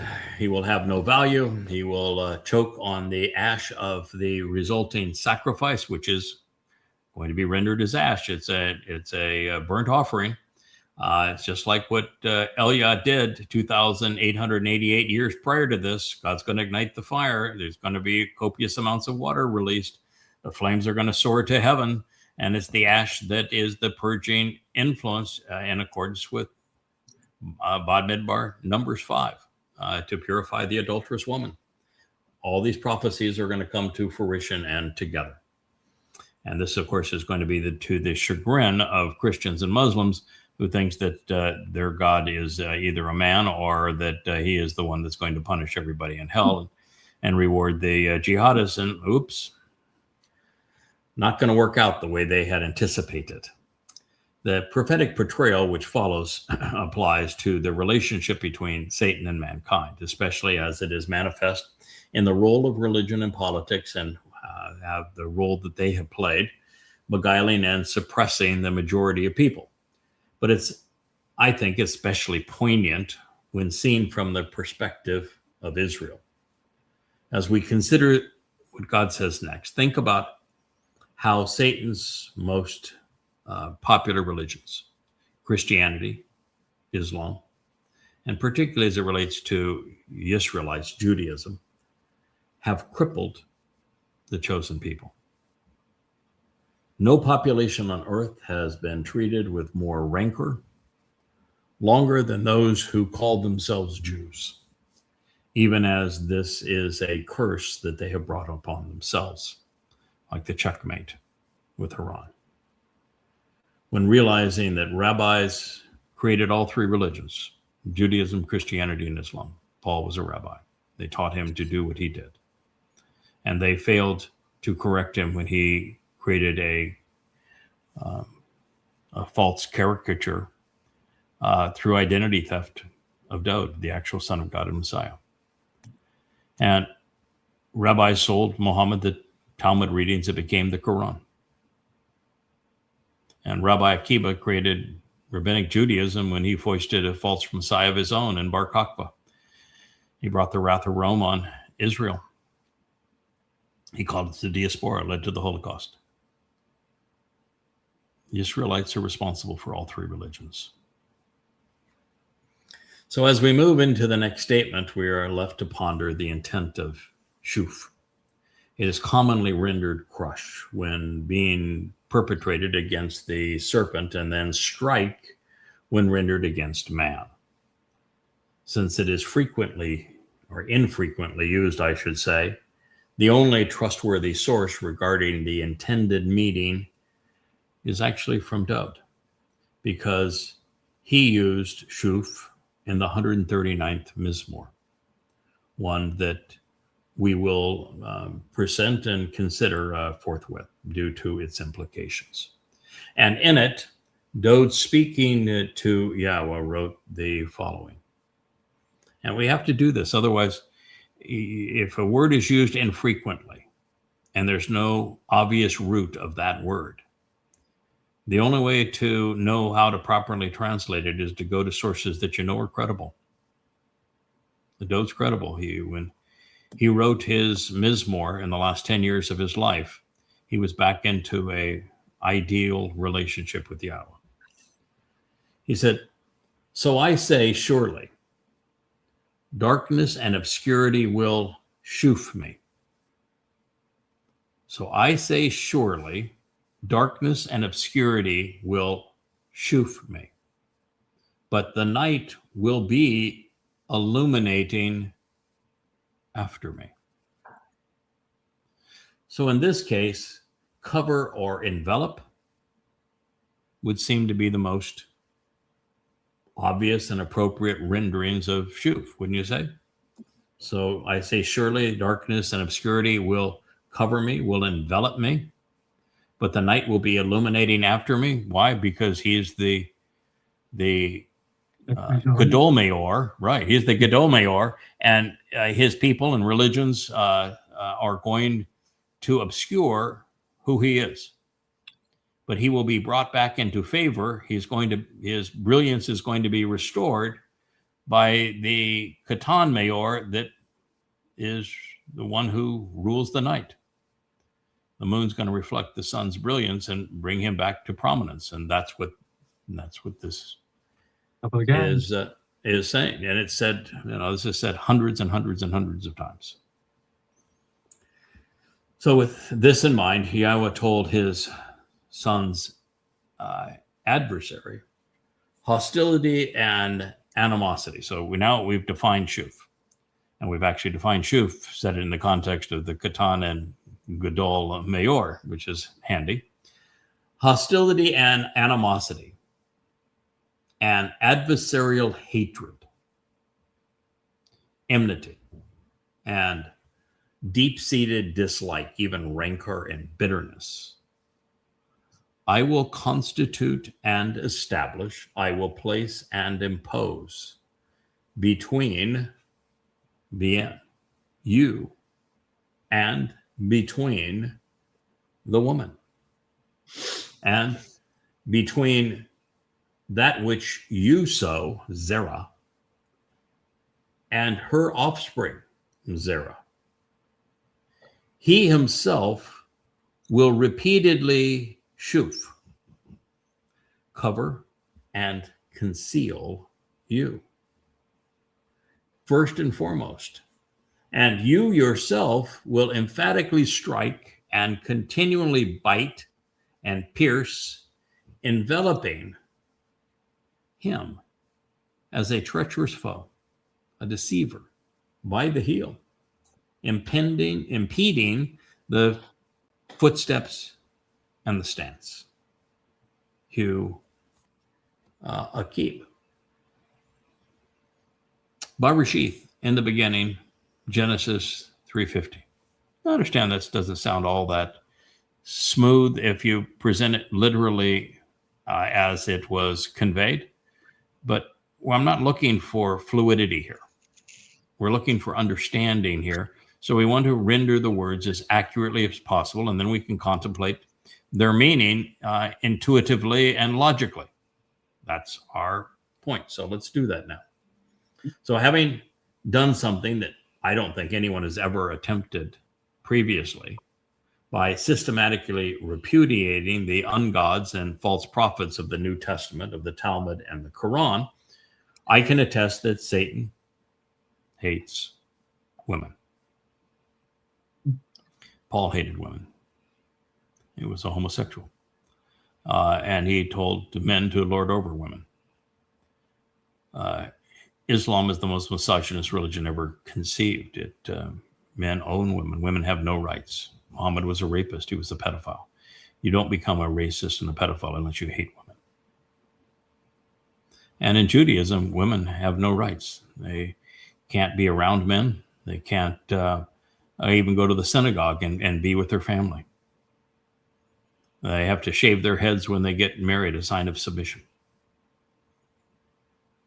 They can't even get a divorce without their husband's approval. It's a tragedy. In religion, women are disrespected. And yet, hates religion. And yet women by far are the most religious on earth. I mean, it's women that in general bring their families to the churches, bring their families into, and promote it more than anything else. I never You know why that understood is? Okay, well, we're going to understand it here in a minute. Hopefully we'll get far enough into this text where we get to God's statements that describe the consequence to women. And when we get to that part, you will know why women do things that support, because religions are all conceived by men and they serve men. You're going to find out why women are drawn to those things which serve men, that were created by men, even when it is detrimental to them. God explained it. So you're going to know the answer. So clearly in all religions, women are belittled, they're degraded.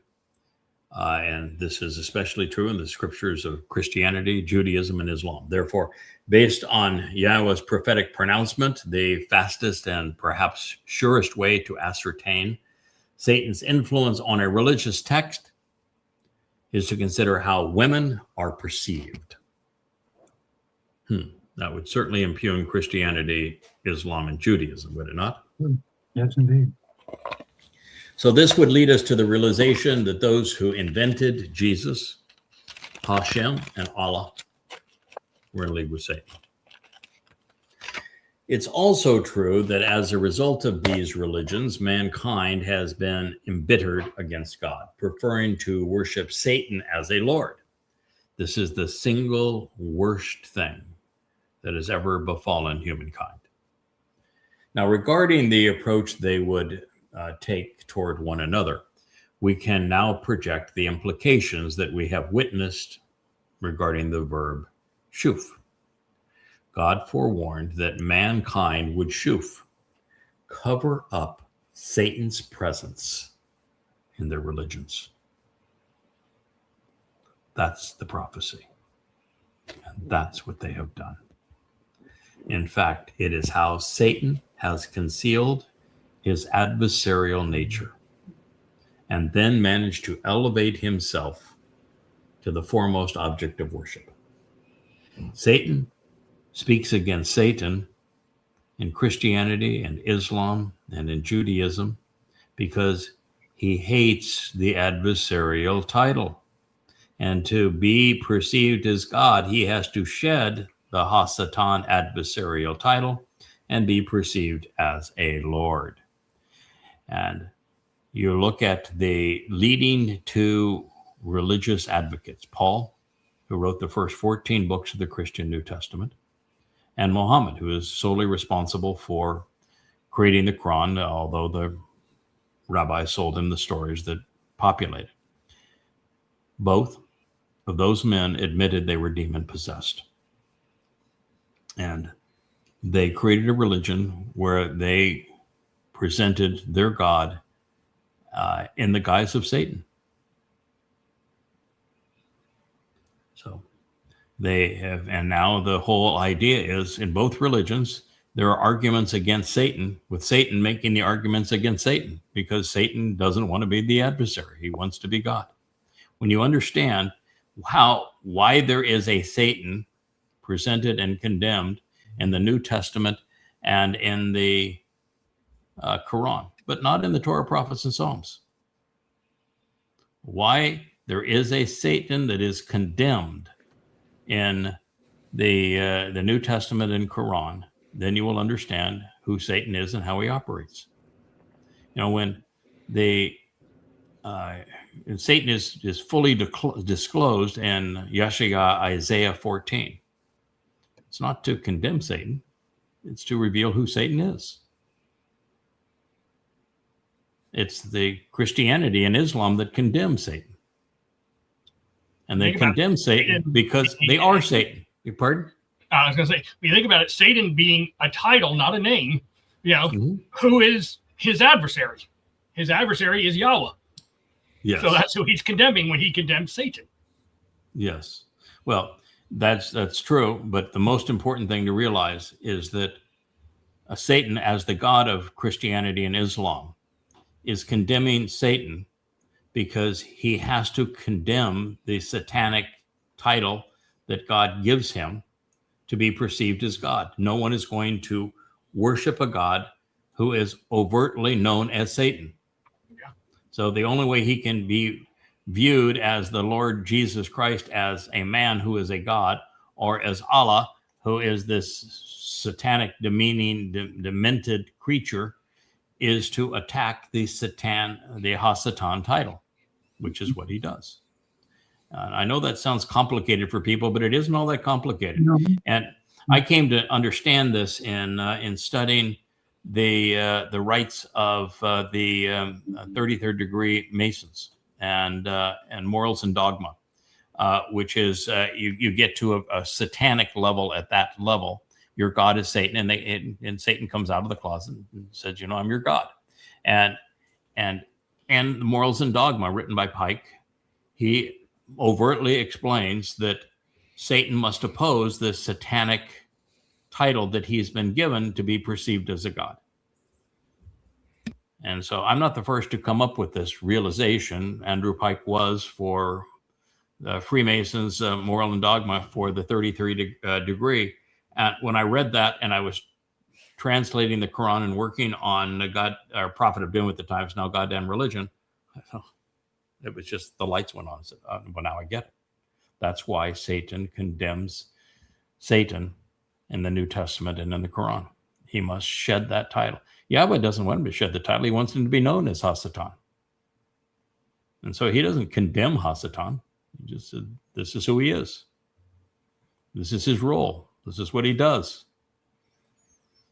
And his primary trick is Babel, which is the same word that you would get Bible, to confound, to confuse, by intermixing truth and lies, which is precisely what he did with Chawah.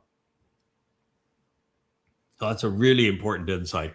And so when you understand Shuwb correctly, what man did is he covered over Satan's role as the god of religion. Now it's profound. The devil is the Lord of religion.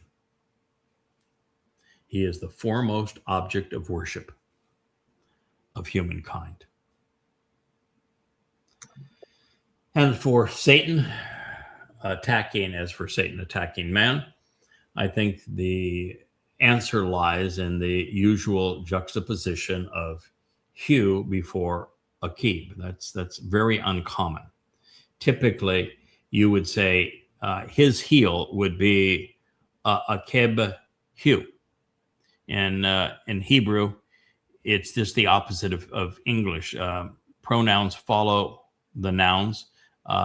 Adjectives and adverbs follow the verb or the noun. They do not precede it as we do in English. We would say red wagon. And Hebrew would be wagon red. And so for this to be Hu Akib, it is very different than Akib Hu. Akib Hu would be his heel. So as opposed to the pronoun his following heel, as would be customary in Hebrew, and therefore saying his heel or his foe, the object of the verb is him, with the treachery and deceit of Akib following. The same was true with Atah Rosh, with you as the serpent being the object of the verb, followed by the implications of Rosh, which is first and foremost from the beginning. As a result, the prophetic message is that Satan will strike and continually pierce, surrounding and battering mankind as a treacherous foe and a deceiver, impeding man's footsteps and stance, particularly as man tries to stand up alongside God. Now, this is what you get if you approach Yahweh's testimony with an open mind. You come to know who God is, who the adversary is, and you examine every word as it was delivered to us. Therefore, Zerah, the seed of woman, aka humankind, was predicted to conceal their ongoing reliance on Satan's corruptions of God's testimony, resulting in Christianity, Judaism, and Islam. Apparently, it's the oldest trick in the book. First played 6,000 years ago. And of course, nothing much has changed. And as a consequence, the devil remains mankind's most treacherous impediment to knowing Yahweh. And that's what he was programmed to do, because God does not want a crowd. God doesn't like us when we are collectivized. Satan's reputation as the adversary was acknowledged on this occasion, but based upon the religious evidence, it's the one thing Satan hates most of all. He doesn't want to be known as Hasatan, the adversary. Instead, as the Lord God. It is why you find attacks on Satan in their religions which feature the Lord as God. It is actually Satan attempting to conceal Shuwb and to rebuke the adversary title that he disdains. Boy, if you really want to see this and boldly and bluntly. Read the volume 2 and volume 3 of the Babel series, which is a comprehensive analysis of the book of Ezekiel, which is Satan's coming out party, where he presents himself as bold and beautiful and like none other, and that he got a really unfair rap in the garden because he was so much better than everybody else in the garden, and how he's just not fully appreciated. You should read the Babel series and come to know how Satan presents himself in the book of Ezekiel. You'll clearly understand what God is saying here. Now, turning our attention to Satan's little helpers, life would be more challenging, and it would be different. She and he would do as they were originally designed. That's why it's so interesting. No matter how challenging and undesirable that would be for them, those who had failed in the garden were being served a giant slice of reality. By the way, this is the same thing that God is trying to tell those who call themselves Jews today, who should be Israelites and Yehud. I'm going to give you a big slice of humble pie. I'm going to send a goy who's going to be my voice to call you back. Same thing here. I asked you to work with me. You didn't. And so the consequence of being booted out of the garden because you wouldn't do as I'd asked, and you were of no value, and you were just dependents, well, now you're going to get to work because you're on your own. So those who had failed would now have to deal with reality. It is something today's youth, the religious, political, and conspiratorial, would benefit from as well. You know, the day of the influencer putting some stupid message up and looking stupid as it plays, that's over. You know, there is no job of influencer in God's realm going forward. No room for conspiratorialists either. The conspiratorialists on your resume, political pundits on your resume, you're not going to get a job going forward. So as you listen to the following assessment, it is instructive to know that it was directed towards this man and this woman. So while it is natural to want to extrapolate beyond them, we can only be certain that Yahowah was specifically addressing what had gone awry in the garden, which means we can all learn from it because we now know what went wrong in the garden and we can apply that to ourselves. But he's speaking to these two individuals, one of which he loves dearly, his firstborn. To the woman, he said, he's going to do with the one person he loves the most last here. Because it'd be a long time before God would speak again. A long time. To the woman, he said, I will substantially and demonstrably increase. This is Rabba. When you read Rabba, it means that I will, in magnitude, quantity, multiply. Do you know any people that refer to themselves as Rob something, Rabba and Rabbi? Yeah. Does it mean teacher? No. It means exalted one, great one. So I'm here. Yeah. Yes. As a matter of fact, Rob, which is great and exalted, with the suffix I, or which would be a Y in Hebrew at the end of it, it's actually personalized. It means I'm great. The title Rabbi means I'm great. God doesn't agree.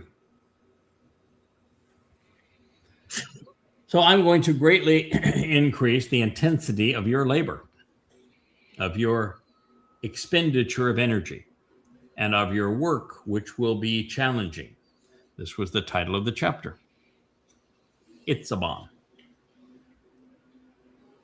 And also in association, your childbearing.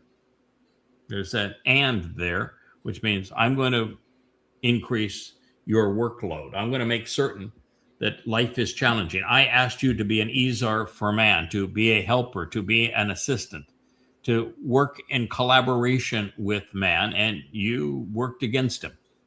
So now we're going to set you back up so that you learn the value of work. So Itsabown is actually applied to both Adam and to Chawah. So, and the first part, he's not talking about labor pains. In the first part, God is just saying, you're going to work, babe. We're unwilling to work on behalf of Adam in the garden. So now the intensity of your labor, of your expenditure of energy, of your work, it's going to be challenging and intense. No easy way out now. You had it easy street. You don't anymore. You blew it. And also, eth, in association with your childbearing, your pregnancy, the period of gestation, giving birth, addressing the intensification of the pains and pleasures of sex and of rearing children. With considerable physical effort and hard work, you will bear sons and children. Boy, there's no harder job in the universe than raising children. And in doing it, mothers get to experience what Yahowah experienced with us. Ungrateful, very seldom appreciative, often rebellious, very often lazy, seldom taking initiative. Raising children is a tough job, and for the most part, the children give very little back, but they take a lot. And most mothers are going to experience a broken family. So you're going to bear your sons. It's going to be difficult. And towards your man, this is the thing that answers your question, Kevin. And towards your man, who created religion? Men. And towards your man, your overwhelming emotions and your feelings, along with an irresistible desire to dominate, mixed in with your strong sexual urges and abundant longings, will make him responsible for educating you, influencing your thoughts and dialogues by painting word pictures which explain the situation, thereby governing you by supervising you. And there's how it happened. In other words, she did not want to be influenced by Adam. She wanted to be a goddess. Okay. And God says, so you never did fill your role in loving and supporting Adam. So the consequence of not doing that then is that's going to be the primary driver of your life going forward. And in the garden, I gave instructions to Adam. He did a really crappy job of conveying them to you. Either that or you didn't pay any attention to him. And so I'm going to set it up that that's going to be the prime directive. He's going to give you instructions, and then you're going to deal with them. And you're not going to always deal with them rationally. You're going to deal with a lot of them emotionally. But that's the way it would be. There really isn't a woman in God's story that he delineates his instructions through a woman. There are 3 or 4 women with really important speaking roles and who contribute mightily to the story, but they're always in conjunction with a man, and God's instructions are delivered by men. They're supposed to work absolutely in harmony. It's not, he doesn't say, I'm giving men power over you. He says, I'm giving men responsibility regarding you. They need to teach you.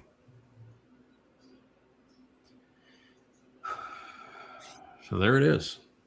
They will supervise. So he himself will share narratives with symbolic meaning. This is Mashal with you, so that he will be more in charge than you, as he uses vivid examples and pithy quotes to rule with you. Call, stem, indicates that this will actually occur in the relationship, while the imperfect conjugation conveys that the condition will be ongoing between them. Third person masculine singular, which means that it's he that is going to do these things regarding you. Most people just ignore the fact that this was written in third person masculine singular, but it changes everything, doesn't it? Once you know that it's that way, you have to deal with the words the way they were written. So when we consider God's pronouncement within the context that we have just witnessed, we find affirmations of the prior conclusions that I have introduced this finding using. Adam and Chawah were too passive. There was no indication that they valued work at all, or that they made any contribution to the relationship with God or with one another. Nothing. I mean, there's literally is nothing. Nothing said that Chawah or Adam did that made the garden better or that contributed to the relationship with Yahweh. Not one thing. And if it were something that was done that had merit, God spills the beans, man. He lays it all out. Not a thing. So What did they do? they were dependents. What does the Gen Zer do all day? Well, we know they talk to their AI lover online, and they post and play with social media. They play online games. They pretend that they're going to become an influencer. What do they do? What's their contribution?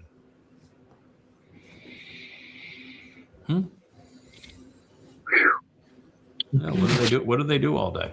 You know, I live on an island where about 80% of the population is on the government dole. They don't have jobs. What do they do all day? Sleep?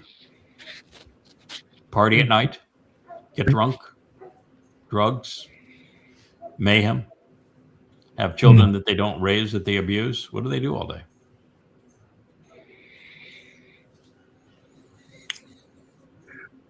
They would go from it and look by comparison. You know, I made my living. I didn't need to do anything other than this, and yet I spend 12 to 14 hours a day, 7 days a week working at this. No, that's not. It's like I was telling Kevin, who devotes so much time to the Covenant family, and so does Rich and Perry, and so have you guys. And for us, it's a labor of love. And nothing we'd rather do. It's totally fun, completely rewarding, marvelous in every way, but don't get far from the fact that it is still work. I finally got to the point where I could translate the first sentence and Ruth. It's a long one, and the second one's even longer than that. But I had to work my way there, and I worked my way there by getting up and getting at it before sunrise and going well before sunset every day. And so you work at it. You know, work has its rewards. It's marvelous. I highly recommend it. Comes highly recommended, by the way.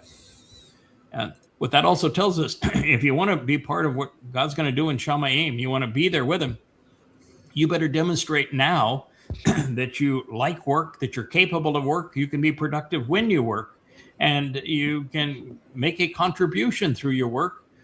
Otherwise, you aren't going to fit with him in eternity, because there's only one way for us to grow and become more each passing day so that eternity has any value for us, and that is to work. We're not going into eternity to sit around and eat bonbons all day. We're going to work at it. And if you think work's a pejorative, you don't belong. As long as the so work they would is struggle enjoyable. to survive. What, JB? I said, as long as the work is enjoyable. If you love what you do, I mean, it's great. Mm-hmm. I've had jobs where that wasn't always the case, but I still did the work. But yeah, but there's work that we've all done that we did not enjoy because it had a purpose. It contributed something to our own homes and our own growth, our things that we needed to survive, and then later our families and our wives and husbands and children, and sometimes you work just for your own edification. It doesn't mean that every job is easy. It doesn't mean that every job is that every aspect of the job is fun. There are jobs where every aspect of the job is fun. Well, I'm not even sure that's the case. Let me be honest. I mean, this job that we're doing now, and you get attacked every which way. And so there are aspects of it that aren't just no fun at all. Look at Mosheh. He asked Yahowah to kill him multiple times, and he was miserable. He hated the job. And so it's not always easy. Not supposed to be easy. You don't develop any character if everything's easy, do you? How do you prove to God you're trustworthy if everything's perfect? Mm-hmm. You can't. You've got to make mistakes and learn from them and trip and fall and get back up. You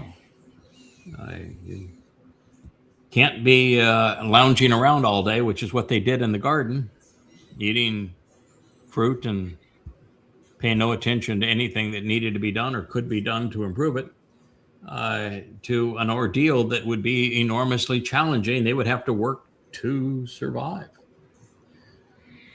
So it's a common mistake over the ages to narrow the implications of Itsabown, ata, your physical labor, with heron, ata, your pregnancy and bearing children. With wa and between them, one is an addition, an added thought to the other. And that is to say, all forms of work will be physically challenging, including bearing and raising children. Yahowah was not only reinforcing the realization that conceiving and raising children would be one of life's great challenges, but also that it is that this was going to be overwhelming for Chawah. She was a really, really crappy mother. She was horrible at it. And I'm not sure Adam was a very good father either. But, Adam, his dode, was a crappy father too. And a lousy husband. So these personality traits would continue. So while she had 3 sons, she flunked motherhood. On a broader note, it would require an enormous expenditure of energy to regenerate the tree of knowledge and to distribute its fruit, the result of which would be to bring children into the covenant family. God doesn't like people very much, but there's some people he likes very much. And none of it would be easy, and I can surely attest to that. And now that Richard and Perry are here and they get to see every day that what we do, they can attest that it is not easy. And Kirk, you've been here. JB, yeah, you've been here. You guys know, and we've met many times too, JB. This is just not easy. It's very real. God does not want to make it easy.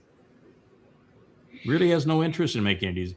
We wouldn't appreciate what we're learning if it were easy. We wouldn't grow beyond what we're spoon-fed if it were easy. There'd be no joy of discovery if it were easy. So in the garden, there was no indication that the firstborn showed much initiative to teach or guide his woman. Likewise, there was no mention of anything the woman did which might be seen as beneficial for the man. Not wanting their ineptitude to continue, God redirected the woman's attention and reaffirmed the man's role in their relationship. This is what they failed to do in the garden. So guess what, sweetheart? This is what you're going to get going forward. God is very fair. Yeah, I did. Yeah. Well, so we have reached a point where it's probably best to sum up what we have done. We'll pick up Luminaries at another point. But Perry, you've been sitting there quietly listening. I know you've got your headset on, so now you can hear what everybody is saying. Are you sitting over there because you've got your headset on and want to listen, or you've got the microphone so you can? I have the microphone. You can contribute. one of the things, being down here, it's almost overwhelming. All the things that need to be done can be done. Mm-hmm. And you just have to plug away, and guess what? They get done. They get done. You just have to plug away and keep at it. Keep at it.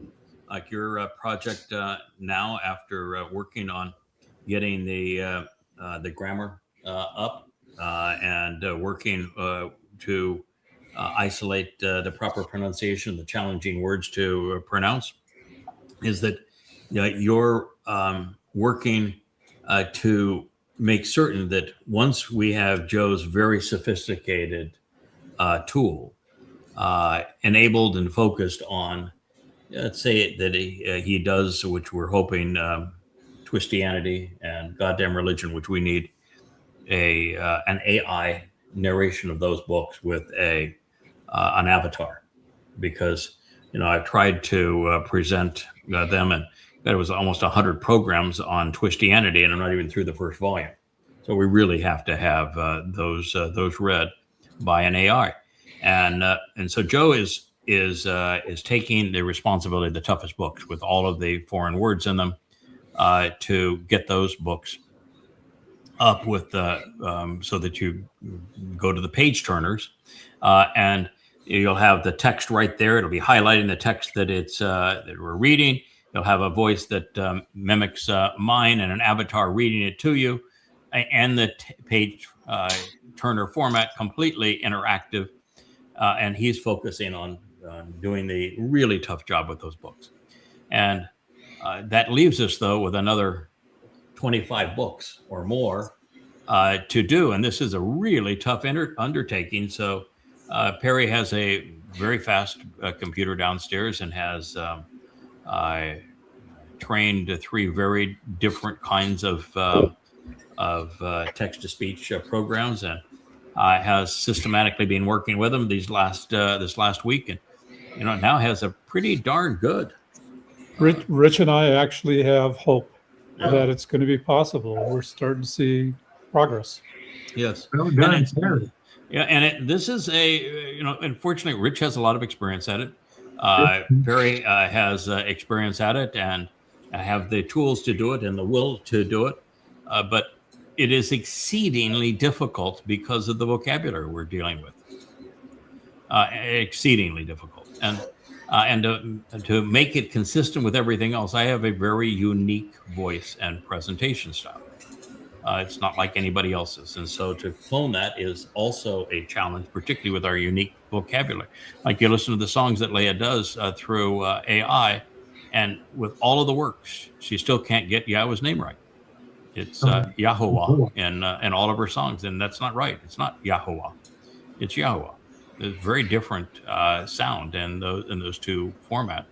The hey is not part of the ho. There's no ho in Yahweh's name. It's Yahowah, and it's difficult to do that, and to train them to.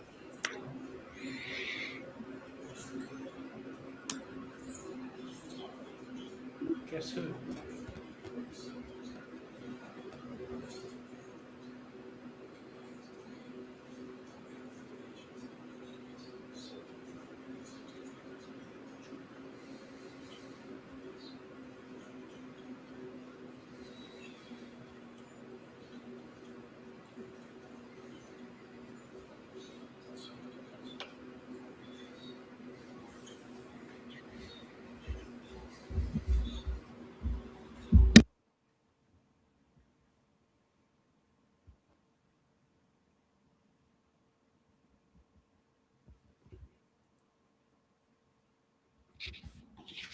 Anybody else lose audio?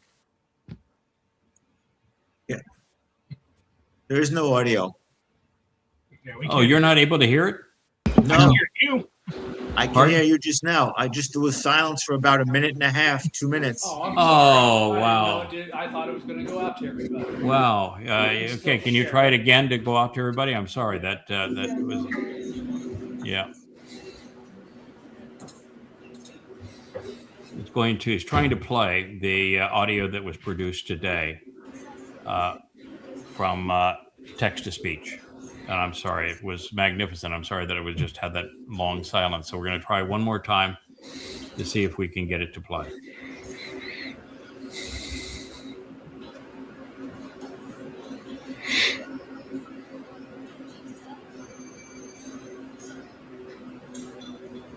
Yes? Still not hearing No. anything. Still can't hear. All right. So that was a bust. Okay. That's a bust. Okay. It's a shame because it was really quite good, but that was a complete bust in trying to bring it to you. So let's just take that off of the program. But it tells you just how difficult a challenge it is, and the one thing that is necessary that you would find no place else is that somebody else is using an AI. The AI is writing the script. The AI is delivering the script. The AI is creating the avatar, and it's a 4 clicks presentation on YouTube or the like, and that's what they're doing. We are not in that position. We have books that are average 600-700 pages. The delivery is long. The vocabulary is extraordinary.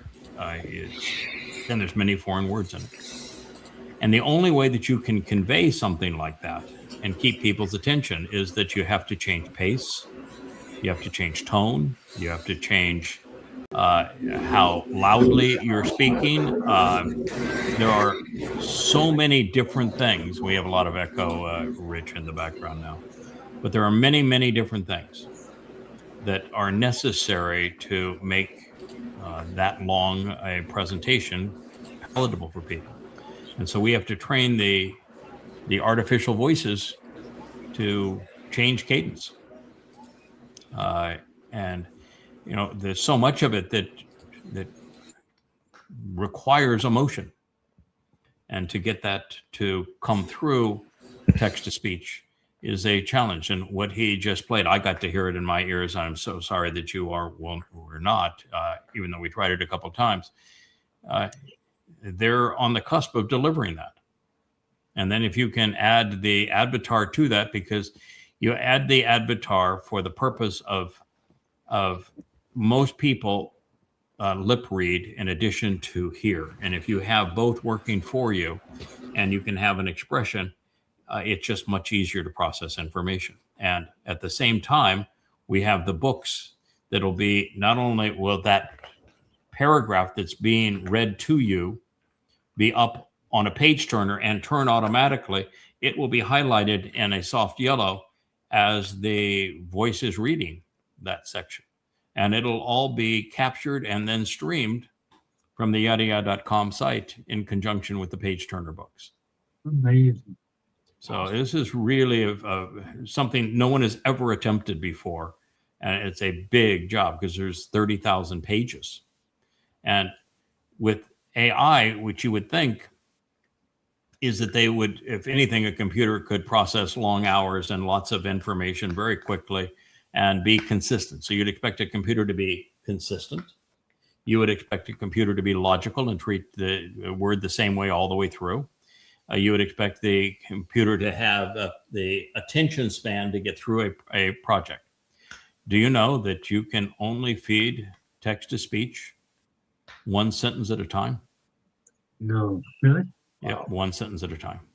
And that if you were to give it a book, it would take more than a year for it to process that book, and what you'd get back would be garbage. If you gave it a chapter at a time, it would take you 6 to 9 months, and what you'd get back is garbage. If you gave it a paragraph at a time, you got a 50-50 chance of getting through it without extreme alteration to the point where you would hate it. You have to do it one sentence at a time. And then you've got to phonetically give it the words that the pronunciation is important. And then you have to train your avatar, your voice to speech, over and over and over and over again. Exceedingly challenging. And that's why it would have been really nice for everybody to be able to hear the tone of that. I can put a sample up on Facebook or whatever. Yeah. But the problem with AI is we found out that we are training your style, not your words or your voice. We are training your style. And that's the tough thing. Yes. And it's difficult to maintain lack of bias along those lines. There is tone of voice is one thing. And so you can replicate the tone of someone's voice fairly easily. Style is a whole different thing. And that's what we're talking about. When Yahowah uses my voice to be his voice to talk to people, that voice is actually like a singer. I'm not able to sing songs because the being on key is not my thing.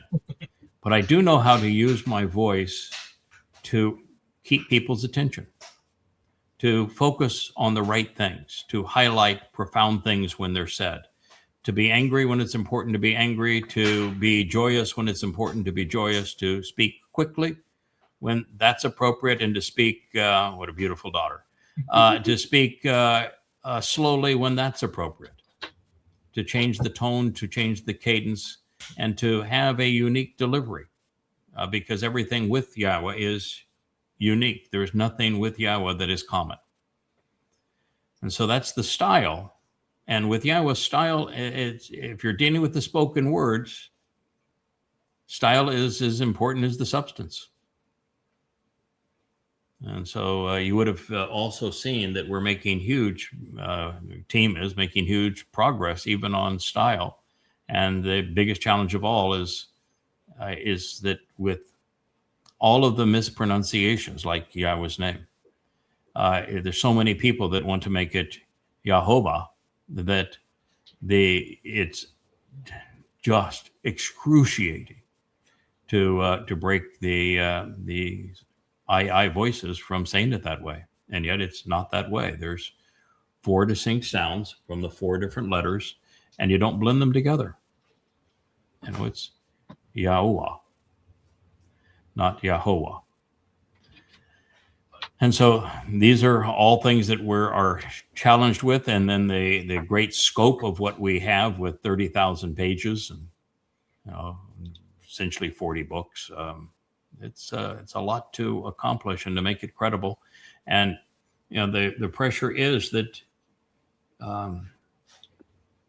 God's not looking for perfect. You don't need that. That would be terrible from God's point of view. We're fully aware of that. But you're still representing the creator of the universe. So you can't put out a product that is deeply flawed. And we're speaking for Yahowah at his encouragement. And it's our job to do the best job we can to make that credible. So anyway, that's the process of all of that. And we'll post something so that you'll have a chance to hear it going forward. Well, in conclusion, anything that was a real surprise for you in what we deduced from what happened in the garden and what Yahowah's consequence was to Hasatan and thus far to the woman? It actually answers a lot of questions as to how humanity got to this position. Yeah, we got static there, but your point was how close, how things that we knew years ago are so wrong. Yeah. They were literally cliches that they just regurgitated over and over again. Yeah, I found that out today as I was finishing the presentation of the 6 most interesting minutes in the Torah, which is the whole episode around Mosheh's birth and the interaction with Pharaoh's daughter and the Amma. It really is just passionate and so beautifully orchestrated by Yahowah. And you realize that just none of it is consistent with the cliches that we have learned, that we've been told over time. And the real story is so much more interesting. And that's every time we get into anything, that is what we're finding. That's what we find here in the garden. It's not that Eve ate an apple and gave an apple to Adam, and that with one bite got all bent out of shape and kicked him out, and that was called first sin. That's the story. That's the religious story, and it bears There's no correlation between that story and the truth, You know, and it misses the point. Go ahead. if I may, the one thing that has run, has really stood out, and especially the last several weeks, is, and especially with this story, is how close we came to him just saying, "I don't want to do this anymore." Oh, Yeah, Yahowah could have Many just times. aborted this whole thing anytime he wanted it. I think he was very, very close. If it weren't for Noach and his wife and their 3 sons, of one which happened to be the redeployment of Adam as Shem, who then later became Dod. If it wasn't for the redeployment of Noach and the fact that Noach was Chinook, somebody that Yahowah already knew and trusted, that's why he took him. Godhead was on record saying, "I regret having created man. I'm done. I'm out. I'm over." And he wasn't kidding. And if it wasn't for his ability to redeploy Chinook as Noach and the effort that was invested by Noach and his family, we wouldn't exist today. The planet wouldn't exist today. There'd be no covenant. There'd be nothing. We'd be completely and totally done. And the other thing that you learn about this is that it wasn't just a situation whereby Noach built the Teba, and that it's not an ark, it's a Teba, which is a vessel of insights regarding the ingatherings. That's what Teba means. And what you learn is that when you figure out who Noach really is and how long he lived, that Noach and Shem, which would be the 2 luminaries, were the 2 fellows that were with Yahowah when they came to visit with Abraham at the time that God said, "You're going to have a son through Sarah." That's cool. And it is so cool that those are the 2 guys. And it's obvious those are the 2 guys. God gives us so many affirmations that those are the 2 guys. But that's not the end of it. They were the 2 guys that went down to Sodom. They're the 2 guys that yanked Lot out of Sodom. They are the 2 guys that when the Sodomites were having the conniption fit and they wanted Adam, you're dealing with nearly a 900-year-old man that was there at the time. That was Noach. And it was Shem who became Dod that went into Sodom. And God gave them the authority to destroy the place. And then that's not the big deal. The big deal is Noach, the last year of Noach's deployment as Noach,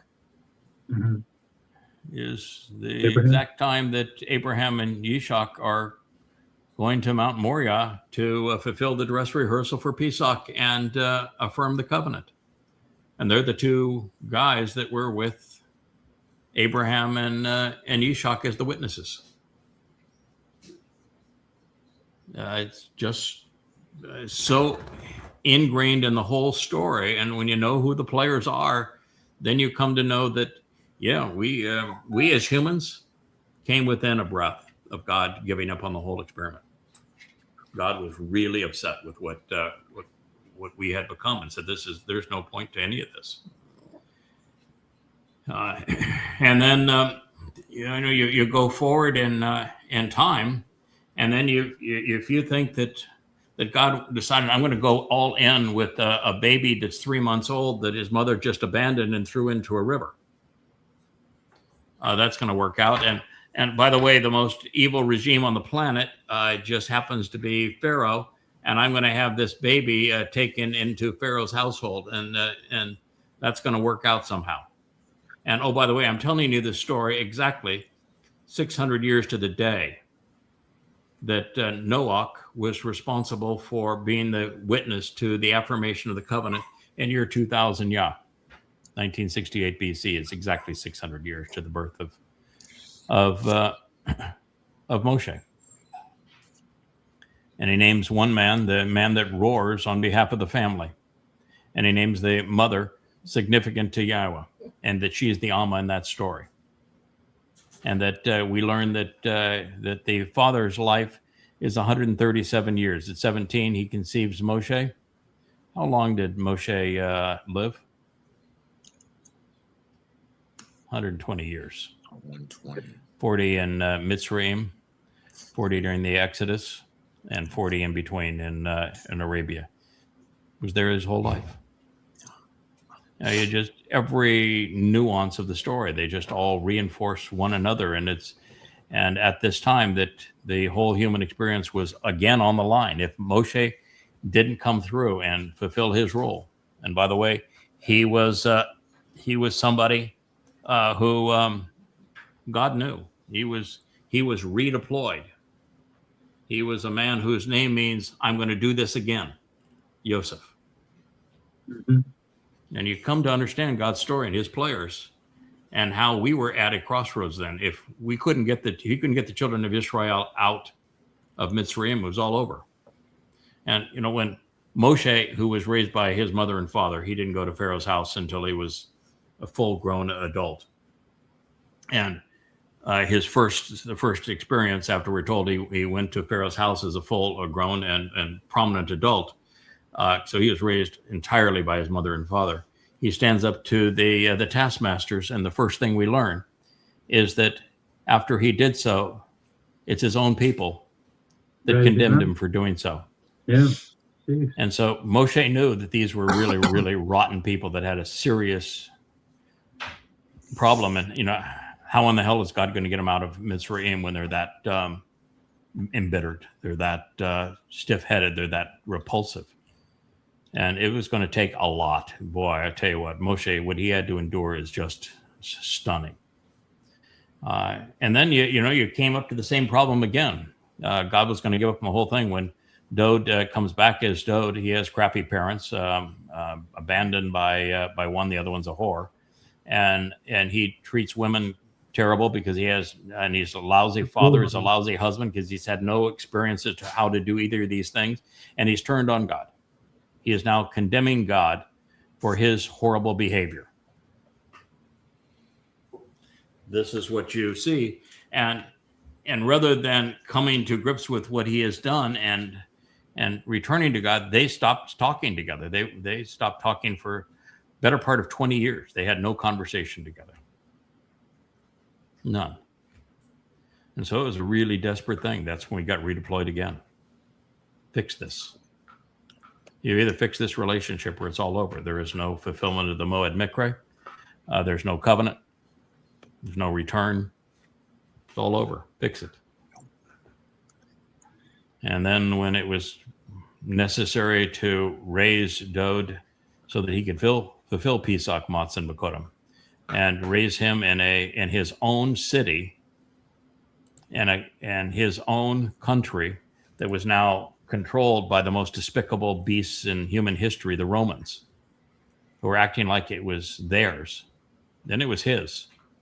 And to get him to allow them to crucify him on Passover and then to go into hell, you don't think that took some work? Well, that's the next time they were deployed. And then now at a time when we're just, decades away, and now only 7 years away from Dode's return, and nobody knows him, and no one knows Yahowah, and no one understands the covenant. It's desperate time. Either get somebody that's going to know these things and convey these things and reacquaint the world with Yahweh's name and his beloved son Dode's reputation and the purpose of the fulfilled Mikre and what timeline we're on and when all these things are going to happen. You either get that done or none of it gets done. There is no return.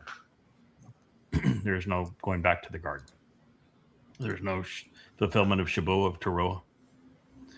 God doesn't return with his son on Kippurim. None of it happens. So, once again, it's do or die. There's been a whole bunch of those. Craig, to elaborate on what Rich said a few moments ago, and what we've been saying for as long as I know you, trust and rely on Yah. Yep. Go where the words go. Yep. And where they lead. And in Joe Page speak, it's time that we all scrub the hard drive and follow that advice. Yes. And my concluding remarks here are just to say that what you witness here on this show and every day and every minute is the most philoshemitic individual who walks the earth in total opposition to the rabbinical types. So I say B'nai Yisrael, Yehudim worldwide, especially the influences and those in government, bear witness to this. You're being given a gift. You are. You're being given a gift. For free. And you're able to reverse the proclamation that was echoed and put into quill onto parchment by Hosha. The divorce can be over. Yeah, the whole purpose of reenacting Numbers 19 with Hosha, with Eliah being the master of ceremonies again on the Temple Mount, on Teruah, and the fire and the ash and the water is to fulfill Numbers 5, which called the adulterous woman. So you can purge Israel of her religious and political guilt so that there is a surviving remnant, and so that when Dod returns as king, there's also a wedding. And for the first time, he's going to get the appropriate bride. He's had some really rough goes. His choices in wives and women have not been very good. But this time it's going to be different. And that's marvelous in and of itself. The way the whole story fits together is just beautiful. And now we get to focus on the greatest love story of all, this story that makes all of the rest of it work. And for Leah and I, we're going to tell the story of Ruth and Boaz. It's the one time we're deployed. We're just in our natural element. There's no stress. Every word, every action, every deed is prophetic of things to come. And so we're kind of living in a prophetic realism, if you will, and talking about delivering the Amma, delivering the kinsman redeemer through Boaz. But yet, he's in his natural element in Bethlehem. And she is in her natural element. And life wasn't easy for either of them, but it was the most beautiful love story and the least pressure, least responsibility. They just got to live covenant in that story. So it's going to be a joy to tell this. I'm so glad that it's now the last chapter of the last book. We get to tell that story. All right, gentlemen, it's a pleasure to have been able to do this. Thank you for your contribution. Perry, I'm sorry we weren't able to play your rendition, but hopefully you'll get to post it on the site. People get to hear where we are in this. And We're making progress. Yep, Rich, we had a very full and productive week. Long vlog on the blog this morning, and here we are with a long show again tonight. So no one can criticize the fact that we don't put in the effort. God wants something done. We're devoted to the cause. He deserves our best. And hopefully, Israel, you're going to recognize that it's checkmate now for your country. The last time you didn't have a country, it was really bad for Jews, and anti-Semitism is much worse today. There's only one hope. It's Yahowah. And to find him, you need to go to yahowah.com. That's why it exists, for you. Please go. Please read. Please think. Please walk away from religion. Boy, if ever is a time you ought to know that the Haredi and the rabbis are parasites, it's now, and what they're doing now. Even Natali, running for prime minister, said that if we don't resolve this parasitical problem of the Haredi, there's no hope for Israel. And he's right. But, he's married now to Lapid, and there's no hope for Israel when 25% of Israelis are more focused on their sexual identity than they are on anything else. So that's a serious problem too. So Israel it's a mess. So the only hope is for you to drop religion, drop politics, stop relying on the IDF. They failed you. They lost. And now embrace Yahowah again. Stop erasing his name. Stop referring to yourself as Jews and start referring to yourself as Yehud. It's a blend of Yahweh's name and Dod's name. It's marvelous. Accept it. It means Yahweh's beloved. That's what your opportunity is. Well, there's Mr. Rich in the corner. Good to see you here on the show. Sneak in and sneak out. Yeah, he does sneak in and out here and there. Rich runs these programs. Without him, we'd be sunk. So we're grateful for it. It's a lot to produce. All right, Shuwb for Shuwb. Shuwb for Shuwb. Return to Yahowah if you want him to return for you. So it's Shuwb for Shuwb or no Shuwb for you. That Great is line. our reality. Yeah, great line. So, Thank you. yep. So I'm glad you got a day off, JB. I took a lot of it, and we've had a marvelous. Enjoyed week. every minute of it. Yeah, thank you. We've Thank had a you. marvelous relationship for a very, very, very long time. Very productive and supportive. Good night, everyone. May Yah bless. Shabbat, Shabbat, come home and rest. Shabbat, Shabbat, Yahowah's best. Lay down the weak, let your soul be free. Shabbat, Shabbat, come back to me. 6 days we work, then we bask. We leave the noise to hear Yah's voice. We listen, we learn, we struggle to know. We walk with Yah through the mikveh. Shabbat, Shabbat, come home and rest. Shabbat, Shabbat, Yahowah's best. Lay down the weak, let your soul be free. Shabbat, Shabbat, come back to me.